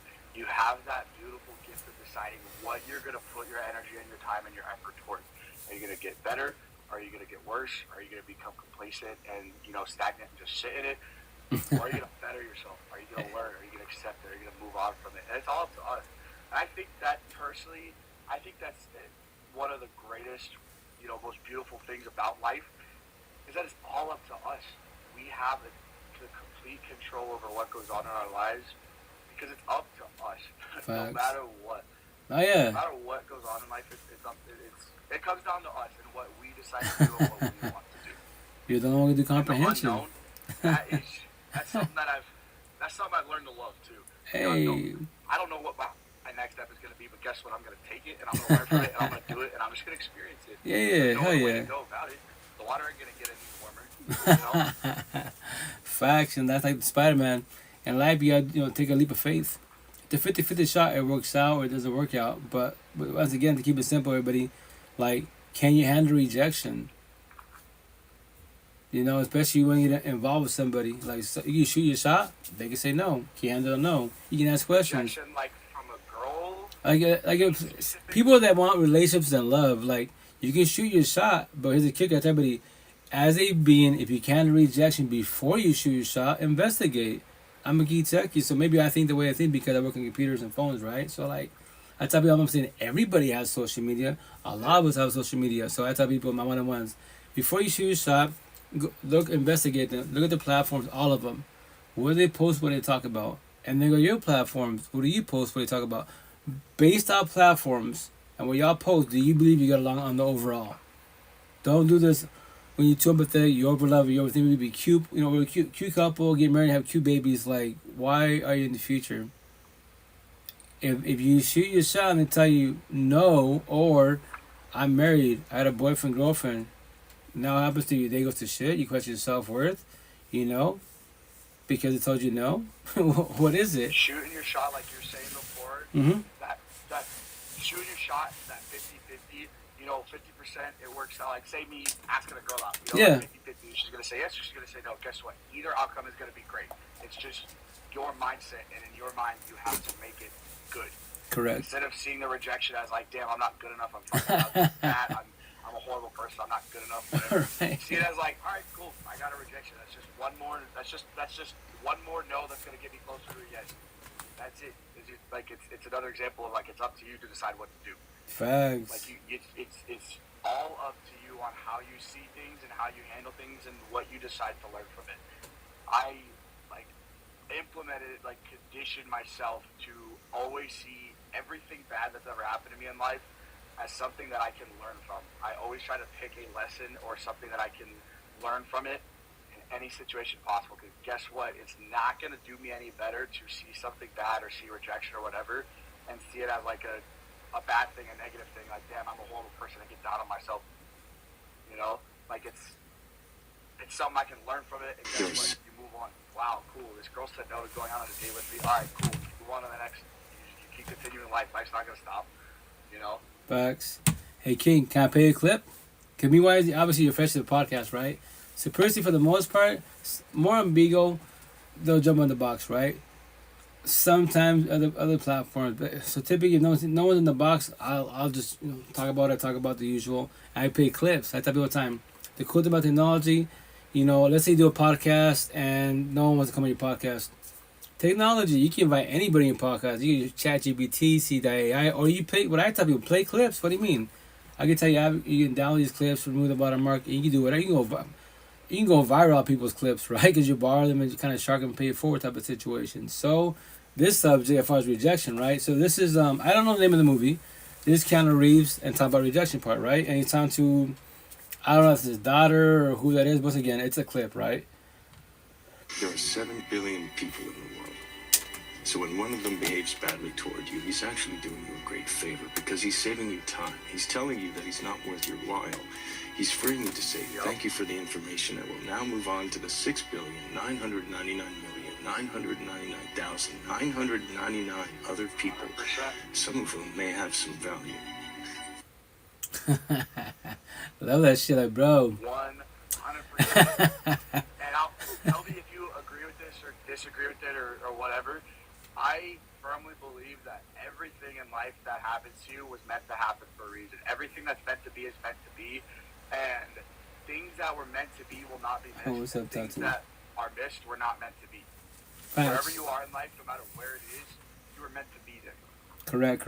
Everything that happens to you in life was meant to happen for whatever reason. Whatever specific reason. And we most likely will never figure out that reason. And you're going to chase and try to figure out that reason, but you will never figure out that reason. But it happens for a reason. Okay, well, remember this. What you're saying for the most part is very correct on the overall, right? But obviously you and I have age gaps. You're 24, I'm 44, so I got a 20-year gap above you, respectfully. It's not a age gap for the most part, but for sure more in the experience. So I used to think the way you think, right? And nothing's wrong with that, King. You're still evolving, which is beautiful. You're in the healing journey. Yeah. I started at 39. You started at a younger age than 9, which is beautiful. You're ahead of the game, right? So what I say, like, traditional saying, right? And me personally, anything that's traditional, like, I'll take that traditional saying, I'll study it, and me personally, I'm like, how can I dissect that traditional saying and make it, like, deeper? So traditional saying, everyone come life is a blessing, when leave with us a lesson. And that's the traditional saying, right? 10 on my back, it says, everyone come life is a blessing, when they leave with us a lesson. Be it positive or negative, there's always less to be learned. Once you leave time for codependency, you want for it to be alone, lonely, loneliness. Because you don't need people in life. You want people in life if they want you. Match energy, two-sided friendship relationship. Not one-sided, not take energy. If they take your energy, what should you do? Verbalize boundaries. Learn how to say no. Learn how to be mean to people because they be mean to you. Reverse psychology. If you don't, spirituality talk, you're being mean to yourself. You're hurting your own feelings. Make that make sense. You know? So, yeah. 100%. You can't. I learned this too, like letting people walk over me and take advantage of me when I was younger. Yeah. I learned too that you cannot adjust your boundaries to accommodate other people's disrespect. Facts. That's beautiful, Kate.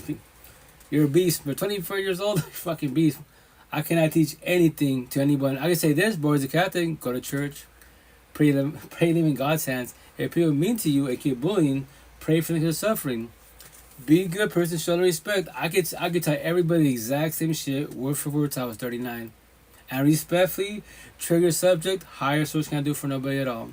And when I say that, then all the religious spiritual people will say, well, God's not powerful. Well, let me elaborate more, because I'm getting tired of my back. God is powerful, because every day above ground, we all got what? Free will and choice. What are you choosing? What are you doing? To be empathetic? The nice guy, nice girl, to be narcissistic? The bad girl, fuck girl? A premeditated choice. Where you are not changing, you're choosing. Black and white, straight to the point, no use of therapy counseling. Higher source is powerful. So what are you choosing? Today you be nice, tomorrow you be a fuck girl. The next day you can hate the universe, the next day you love the universe. You're a light switch because you're too emotional. You don't know how to control your emotions. That's why I love Buddha. Buddha's a beast. He preached about... I got a good comment for the thing with, like, God. Say it again? Oh, fuck. It keeps like, delaying and interrupting you. Sorry, what were you saying? No. Go ahead. Oh, sorry. I was going to say the quick comment with, like, with God. Yeah.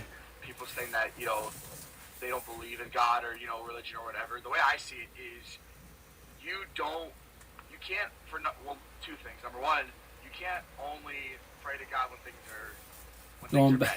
You pray to God when things are good. Be grateful for it. Right. Number two, when you, for example, like if I were to pray for, if I were to pray to be more patient or pray to have more self-control, Mm-hmm.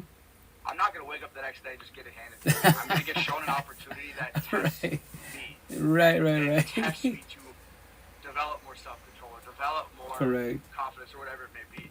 And that's what a lot of people don't realize. They say a deep prayer of, you know, after a heartbreak, they pray for it all to be gone and move on from it and go, you know, be done with it or whatever. Yeah. But over time, they're shown opportunities. They're given what they prayed for, but they have to not earn it, because that sounds kind of like not correct, but they have to put in a little bit of effort, and they pray to move on from a heartbreak, say. They're going to get shown opportunity after opportunity after opportunity to get that. Correct. You know, and that's why I feel like a lot of people kind of struggle with that. Oh yeah. I pray to have more self-control. Mm-hmm. You know, I'm not just going to, like I said, I'm not going to wake up tomorrow and have more self-control. I'm going to wake up tomorrow and maybe have a situation presented to me that tests me, that, you know, to have self-control or to not have self-control. And it's up to me to do it. Correct. I get given the 50%. I get shown the opportunity. The other 50% is all on me to do it. All right. Facts. You made him halfways. And that's when it comes to heartbreak, right? So it's trigger subject. Everyone's doing terminology. So like heartbreak, you know, it's traditional sayings. If tradition is working, then why are we suffering? Your heart is just an organ that pumps blood. That's all it does. Your heart has scars. Do you know what a scar is? Do you comprehend what a scar is? Because if your heart has scars, you can talk. Nothing's wrong getting emotional, getting choked up about it, even if you say it every single time, because that was your personal experience. And, you know, once again, the grieving journey, you can let go, right? But that's the part for everybody out there, like, let go. And like me, 5 years ago, my support team, my real support team, right? Because look at the way I speak, I carry myself, positive, strong as fuck, like breakups, what are breakups, right? And 5 years ago, I had my real support team, you know, all 10 of them, like, yo, like, will I ever speak the way you speak? Let go or be dragged. Right, exactly. Will I ever speak the way you speak, or, you know, carry the way you carry yourself? You make it sound so easy. And this is tell me, right? Yo, King, check it out. You're the original self. Anyone says that you're the original self, you know?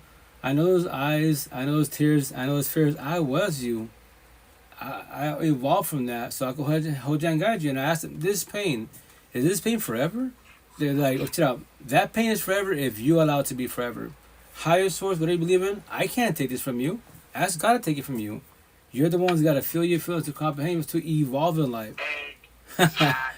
Forgive, communication. You can't forget it. A lot of us lie to ourselves in our heads because our mind is strong titanium, or it's weak with a piece of paper. We'll hide this shit, this trauma, this pain, and you might have forgot about it until you observe somebody, watch somebody, hear something, it clicks in like, oh shit, I forgot about that 50 years ago, and now you're sad, now you're depressed. The energy shifts, and it's been so long. Because we lie to ourselves, you know? And that's why the second hardest part, let go. Do closure with yourself. Comprehend why it failed, why it happened to you, so it doesn't happen again. I'm a single father of 8 kids. I lost 2 families. That shit hurts. Oh my God, exactly. So I just tell stories. Like, I have... To fold the universe, right? Gotta learn to let things go. Yeah. So kids, right? I teach all my kids, anyone that's young, like kids in marriage with you, like 30, 40 years old, respectfully, make sure you're established. Because remember this, if you're suffering, going through all this toxic bullshit, wait till you have a little one. As the years progress, it doesn't become worse. You know, options, a zillion fucking options. It's easy to body hop in the whole face, jump into it right away. But anyone that does that, inside their broken legged lost, they're on a journey, not a healing journey. Hurt people. Not intentional, but they do. Heal people, we heal people. We got Forewarn, like, that's not a good outcome. I wouldn't do that for, you know, I did that. It's not okay or fair, but you don't have to comprehend this. I'm forewarning you. Oh, yeah. I just tell, that's it, you know? So that's why I tell people, like, I have 8 kids. You can, nobody can fix, change, save anyone in the universe. Physically, you save people.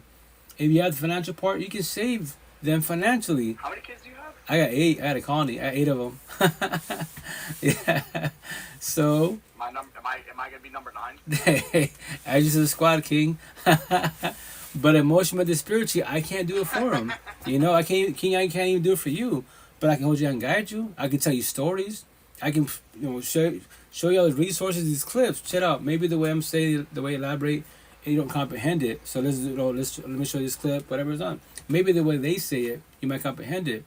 Or we got the same conversation. I'm not gonna I will not let you drown, because that's the most unjust feeling to have. Like, okay, higher source is there for you. Emotionally and spiritually, yes, they are.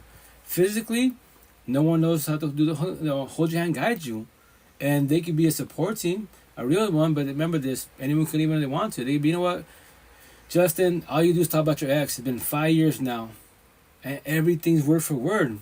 Remember this: the healing journey is not a race, no marathon. It's everyone at their own pace. Because you haven't let go. You might verbally talk about it, communication, but you haven't let go. And it hurts. I know it sucks. It sucks, yeah. And this is the part when it comes to breakups, right? And divorces and shit, and kids are involved. But keep it simple, breakups, right? So first and foremost, the phone universe, the longer you are with an individual, the more it's going to hurt you. Especially more than a square, more pathetic one, the nice and nice girl. Because you will give everything to this individual. I know that. I was you. The downfall being too empathetic, what are you? My tattoos. You're too nice. You're too gullible. You're too naive. You're called a people pleaser. Sorry, too many tattoos. And they're too narcissistic, right? So they're too narcissistic. They're too egoistic. They're too mean. Too prideful. Too greedy. They're called destroyers. You're doing opposites attract. So remember this: to forewarn you, you don't have to comprehend it. The longer you are with an individual, the more it's gonna hurt you. So 10 days is better than 20 days. 20 days is better than a year. Oh, I'm pregnant. It's gonna hurt really bad, right? Your family's falling apart, right? So to call everybody out, because no one really says this. You and I cannot get nor buy back what God Almighty cannot give back to none of us. What is it? Love, time, feelings. When you comprehend that, why do you waste your love, your time, your feelings on wrong people around you, especially by us as a partner? Make that make sense. I told you the answer, but you don't have to comprehend that. Because God can do for me. We'll ask God to bring the past for everybody. For you, if He brings that, if He gives you the past back, then you're God special. you're Jesus, respectfully, and we're not. You're blessed and we're not. But I know the answer. That's not factual. That's why if you talk about the past in a positive manner, you're trying to observe the red flags, the trauma and stuff. You're trying to evolve so it doesn't happen again. But the bad past is like, fuck my ex, fuck my parents. Whoever hurt you, yes, I know they hurt you and hurt really bad. But when will you let go? What? When will you let go? And your ex can give you closures, your family can give you closures. Will you accept the closure?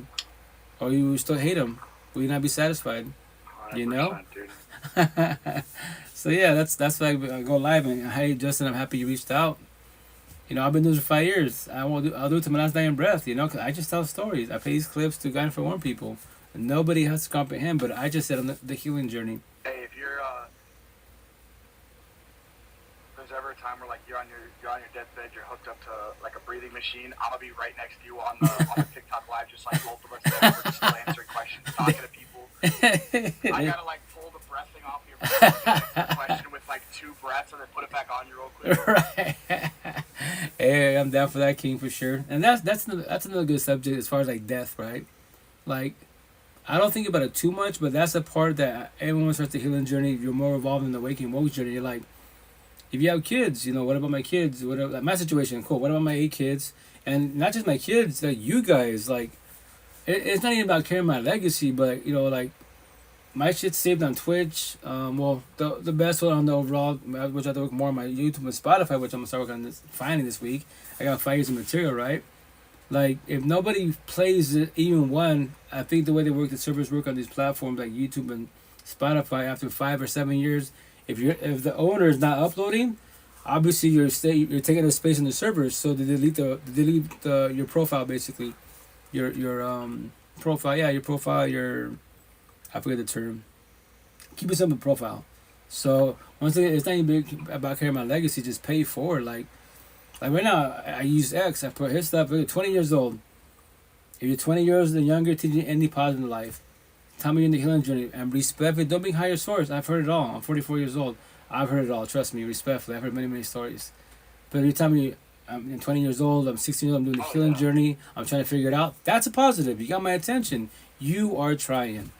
You're ahead of everybody in the universe that's not in the healing journey. They're on a journey. They're not in the healing journey. You're ahead of the game. You might not feel like it, but from NASA looking in, when I was 16 years old, I was telling King today, through IG wise. He lives in Morocco. I was like, King, man, you reached out to me in IG. I'm a nobody to you. I don't know you. We're having deep conversation. You can call me wise because I'm older than you, but we're having deep conversations. When I was your age, I was in a journey at 16 years old. Not, but I was a Catholic, higher source, but I couldn't even speak about any of this. I didn't know how to.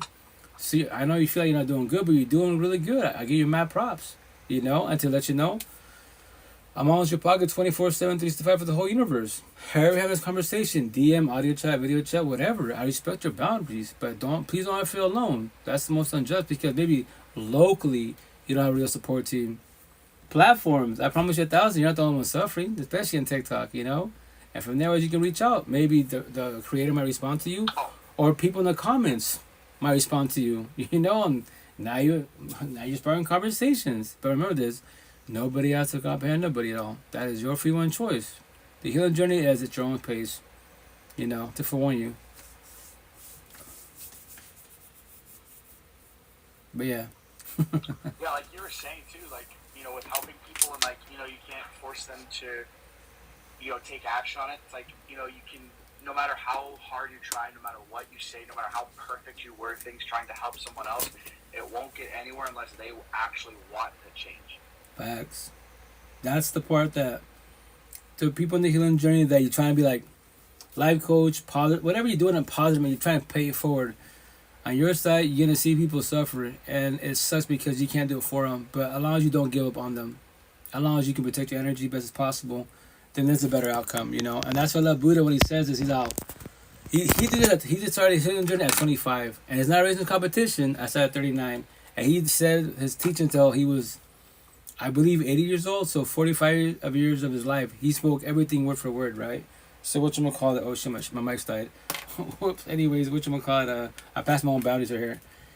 Anyways, so he says, check out, I love the way he says this, he says, check out, I'm the doctor. The word mental health was not a term 25 years ago, but obviously your feelings, you're sad, depressed, my teachings is the medicine. I'll give it to you. You do whatever you want with it. I speak to a lot of people. I can't be here forever, but there's the books. Do whatever you want with it. And here's the best part. And on top of that, do research for yourself. You don't have to comprehend anything I'm saying. You're the only one that can do comprehension. It is your belief. Whoever says anything to you, research, observe, and when you comprehend it, that is your belief. That's what you know now. Fucking beautiful. He said that shit 25 years ago. I better start saying this 5 years ago at 39. I'm paid to God to get 100 plus. I'll be saying the same shit to my last damn breath. That's how all these tattoos. Black and white words straight to the point. But you don't have to comprehend any of these words. But these petty words trigger you. I did my job. That's my gift. I didn't see, I was like, why do you want to trigger people? It's called feelings. You don't have to feel your feelings, but then you want love. And to give a scenario, to call you out, the day your partner that you love, quote unquote, asks you the same question, the same subject, what do you do? Push away the person you love? Make that shit make sense. You're the problem in your life and becoming their life also. And then get it believe. Yep. If you're traumatized, babe, I love you. But respectfully, like, you told me you were traumatized. No, you're really traumatized. Everything's a red flag. I say hi to somebody, you freak out. What am I doing here respectfully? I gotta go. Now you're back to square one all alone. And then we're taught that being selfish, it's wrong to sin. The fuck it is. It's your life. It's therapists, counselors that be narcissistic. It's called healthy narcissism. Because if you don't got you, who got you? Your partner doesn't got you because they're controlling your ass, Who got you? So once again, a zillion people in all the universe, why are you stressing about one? Make that make sense. That means everyone in the universe is broken. No one's in the healing journey. Highly impossible. Highly impossible. Maybe locally, not on your side, but maybe somewhere else. Hey, number one, how you doing? How's it going, Queen? Respectfully.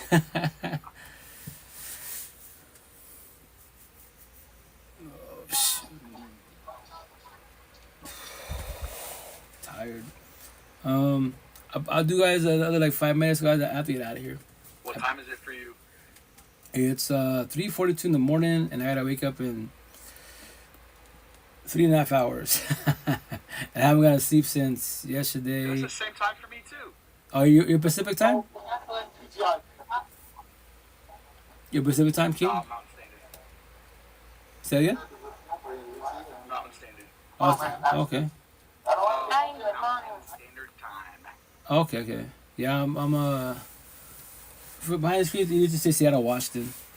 If I say Yakima Valley, you'd be like, where's that at? How about Seattle? Oh, I know, everyone knows Seattle. Space Needle. Space Needle. Yeah. You say Space Needle. But yeah. But once again, like I tell you, like I go live like 3 to 4 times a week for you guys, for everyone, just to tell stories.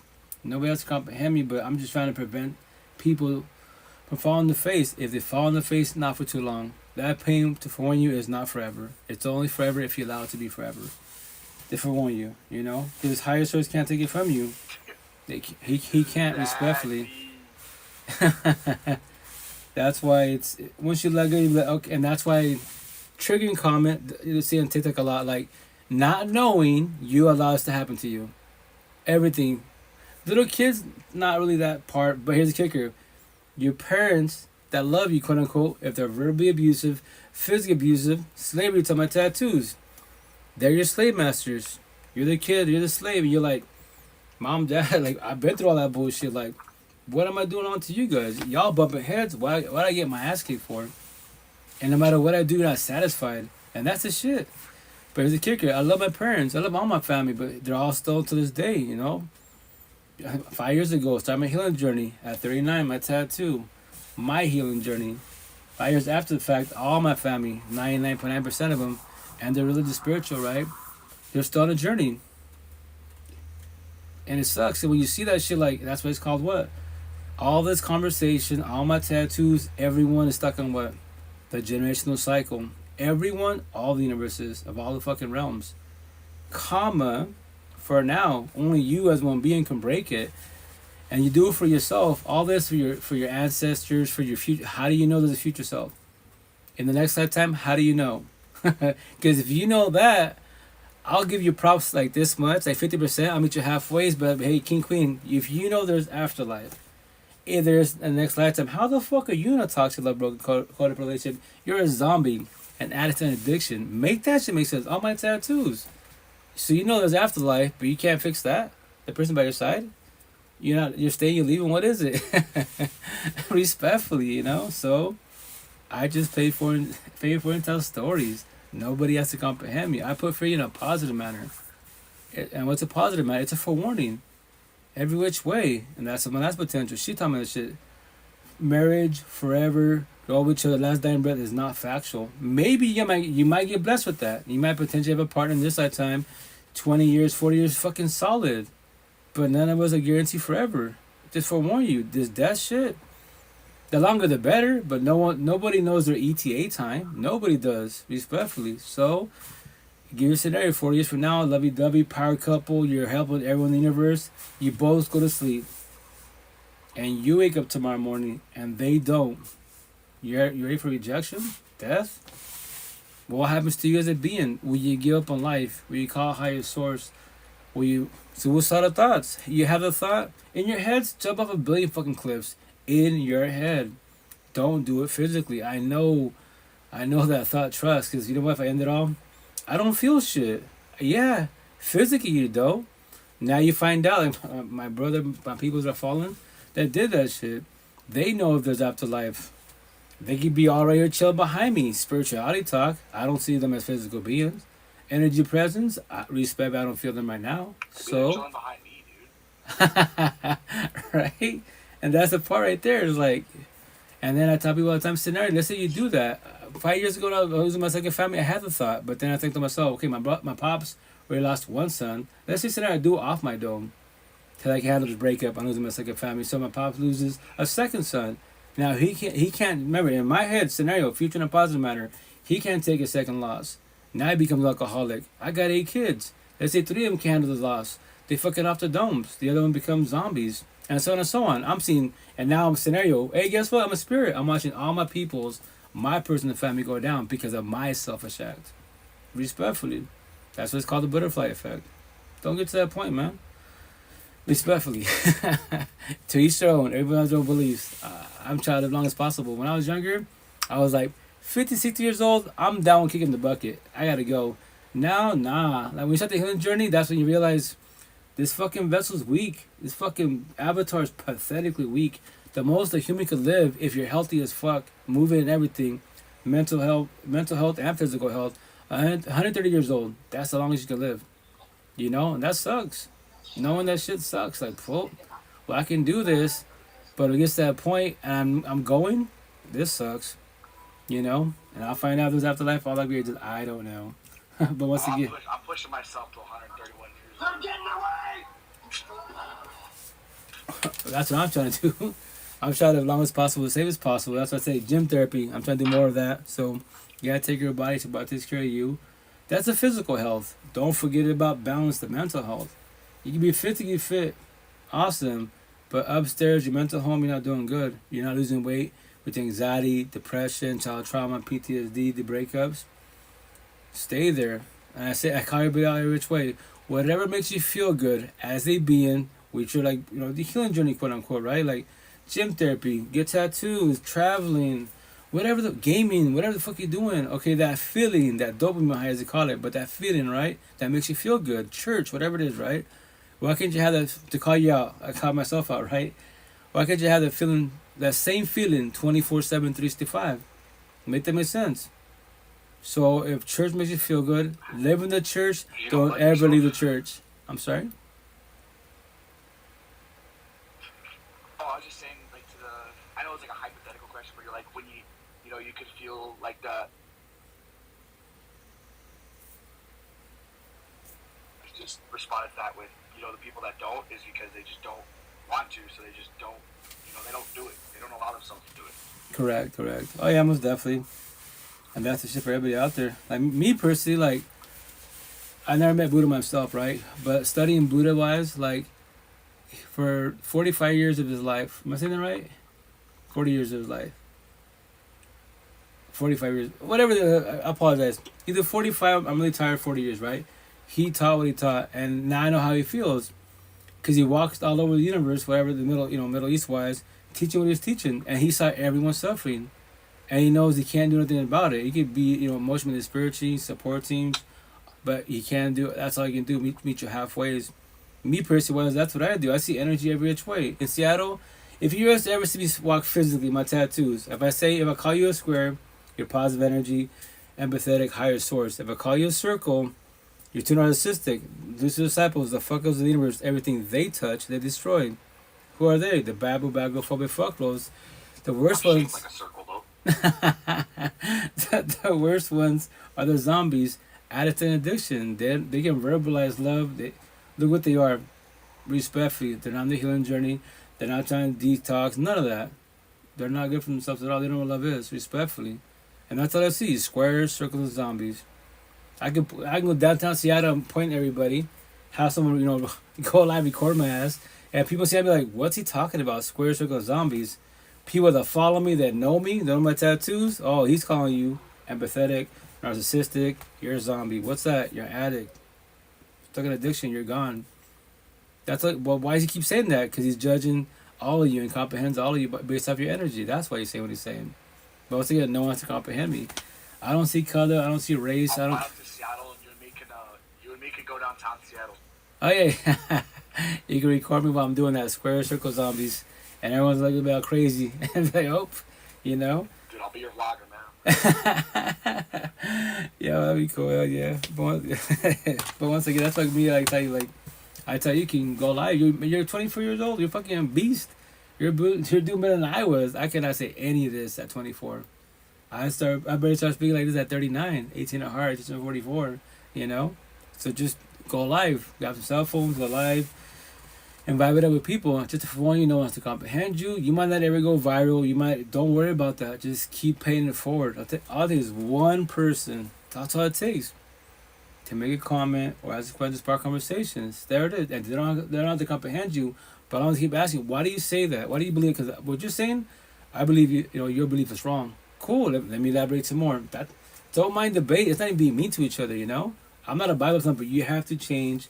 You have to shut the... You don't have to do shit. That is your free one choice. You should want to. Put the foremost to phone everybody. If you type it, you have to. That word have is very, very triggering. You can say you have to change pop you in the mouth. You triggered them. The devil came out because they're tired of hearing the word have to. You should want to. You know? That is your free will and choice, but nobody has to do shit at all. You know? So, watch your words. The words cut deep a knife. The worst people you decide with your words is who? Your partners, especially your kids. To forewarn you. 100%. To recurring a relationship with your partners, especially your kids, is really hard to do. But when I tell people, I tell my kids, I tell everybody, like, tell your kids. You know, even your exes, you're trying to be cool with them as possible. Like, hey, shit, I was in a journey, so were you. We was, right? But I better start speaking like this. I tell my kids that I speak to you more now. I don't want you. There's your mother. I'm your father. Co-parenting. Don't become us. Kids in marriage, 30, 40 years old. Make sure you establish. I can teach you about real life, just to let you know. Tell all my kids, none of your family, my side, the boys, you know, their mom's side and their father, stepfather's side, they don't know this conversation. They'll mention God, highest source. You can believe whatever you want to believe, but I'll teach you about real life today, so you can be forewarned. You don't have to comprehend. You can call me crazy, just to let you know. All your family's gonna tell you that your father's crazy. Hey, what's up, Sri? How you doing? How's it going? How's your night going? Respectfully, I go. You don't have to comprehend nothing to nobody. It's your free will and choice. But I want you to do better than I did. Observe people's energy. Especially if you are for love, you know, you don't want to get destroyed because this hurts really bad initially. You know, I make it sound so easy because I work to myself. I let everybody go. I don't need nobody in the universe at all. They can send all these platforms. They can shut me down, push me away. Everyone can ghost me. Family and friends, everybody. I just talk to myself. But I got technology. Cool. I can't go Wi-Fi because they ban me for life. But I can do video blogs. I can talk to myself, deep ass conversations with my own self. The cool thing about technology, you know, and that's the other thing about positive technology. You don't need anyone except for me as your new ninth kid. Yo, I got you, King, for sure. And that's the thing. Pay it forward, man. Especially the young ones. They have a better fighting chance. So us that are older, for sure, we do. But it's not ever too late. But when you start the healing journey, especially when you're older, you be like, you're gonna say the same shit like I did. I wish I was younger. If my parents taught me, first and foremost, I wish it didn't exist. It's been written. It's a past for a reason. Your parents, you can verbalize that, but if your parents, you say, I wish my parents taught me that. If they taught you that, they would have been taught you that. There's no I wish. You know, they would have been teaching this middle school, high school. Hey, I'm trying to teach you, mommy, puppy. I'm forewarning you. I was doing that. My parents are crazy.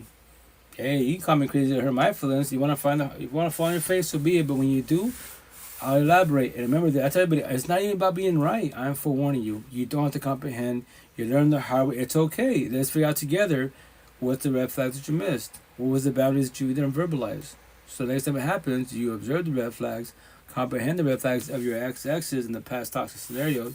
So when you see it, you realize boundaries. And to forewarn you, no one has to respect your boundaries. So you can get up and leave, you know? And number 2, how you do? How's it going? But guys, I love you guys. I gotta get going because I have to wake up in 4 hours and I gotta go to sleep at least for 4 hours before Seattle. So, Justin King, thanks for stopping by. I'll be on tomorrow night. Power nap before I gotta go to work. Hey, I'll be on tomorrow night sometime. But once again, I don't have a set schedule. I just jump on. If you see me, just come through. If not, once again, like the cool thing is after this live session on my Twitch, it'll be there eventually be on my on my YouTube and Spotify. So I'm trying to work on my channels so you can see it. And the cool thing about technology, especially Spotify, whatever you want with the healing journey, just type in the search bar and there it is. Talking about every which way, you know.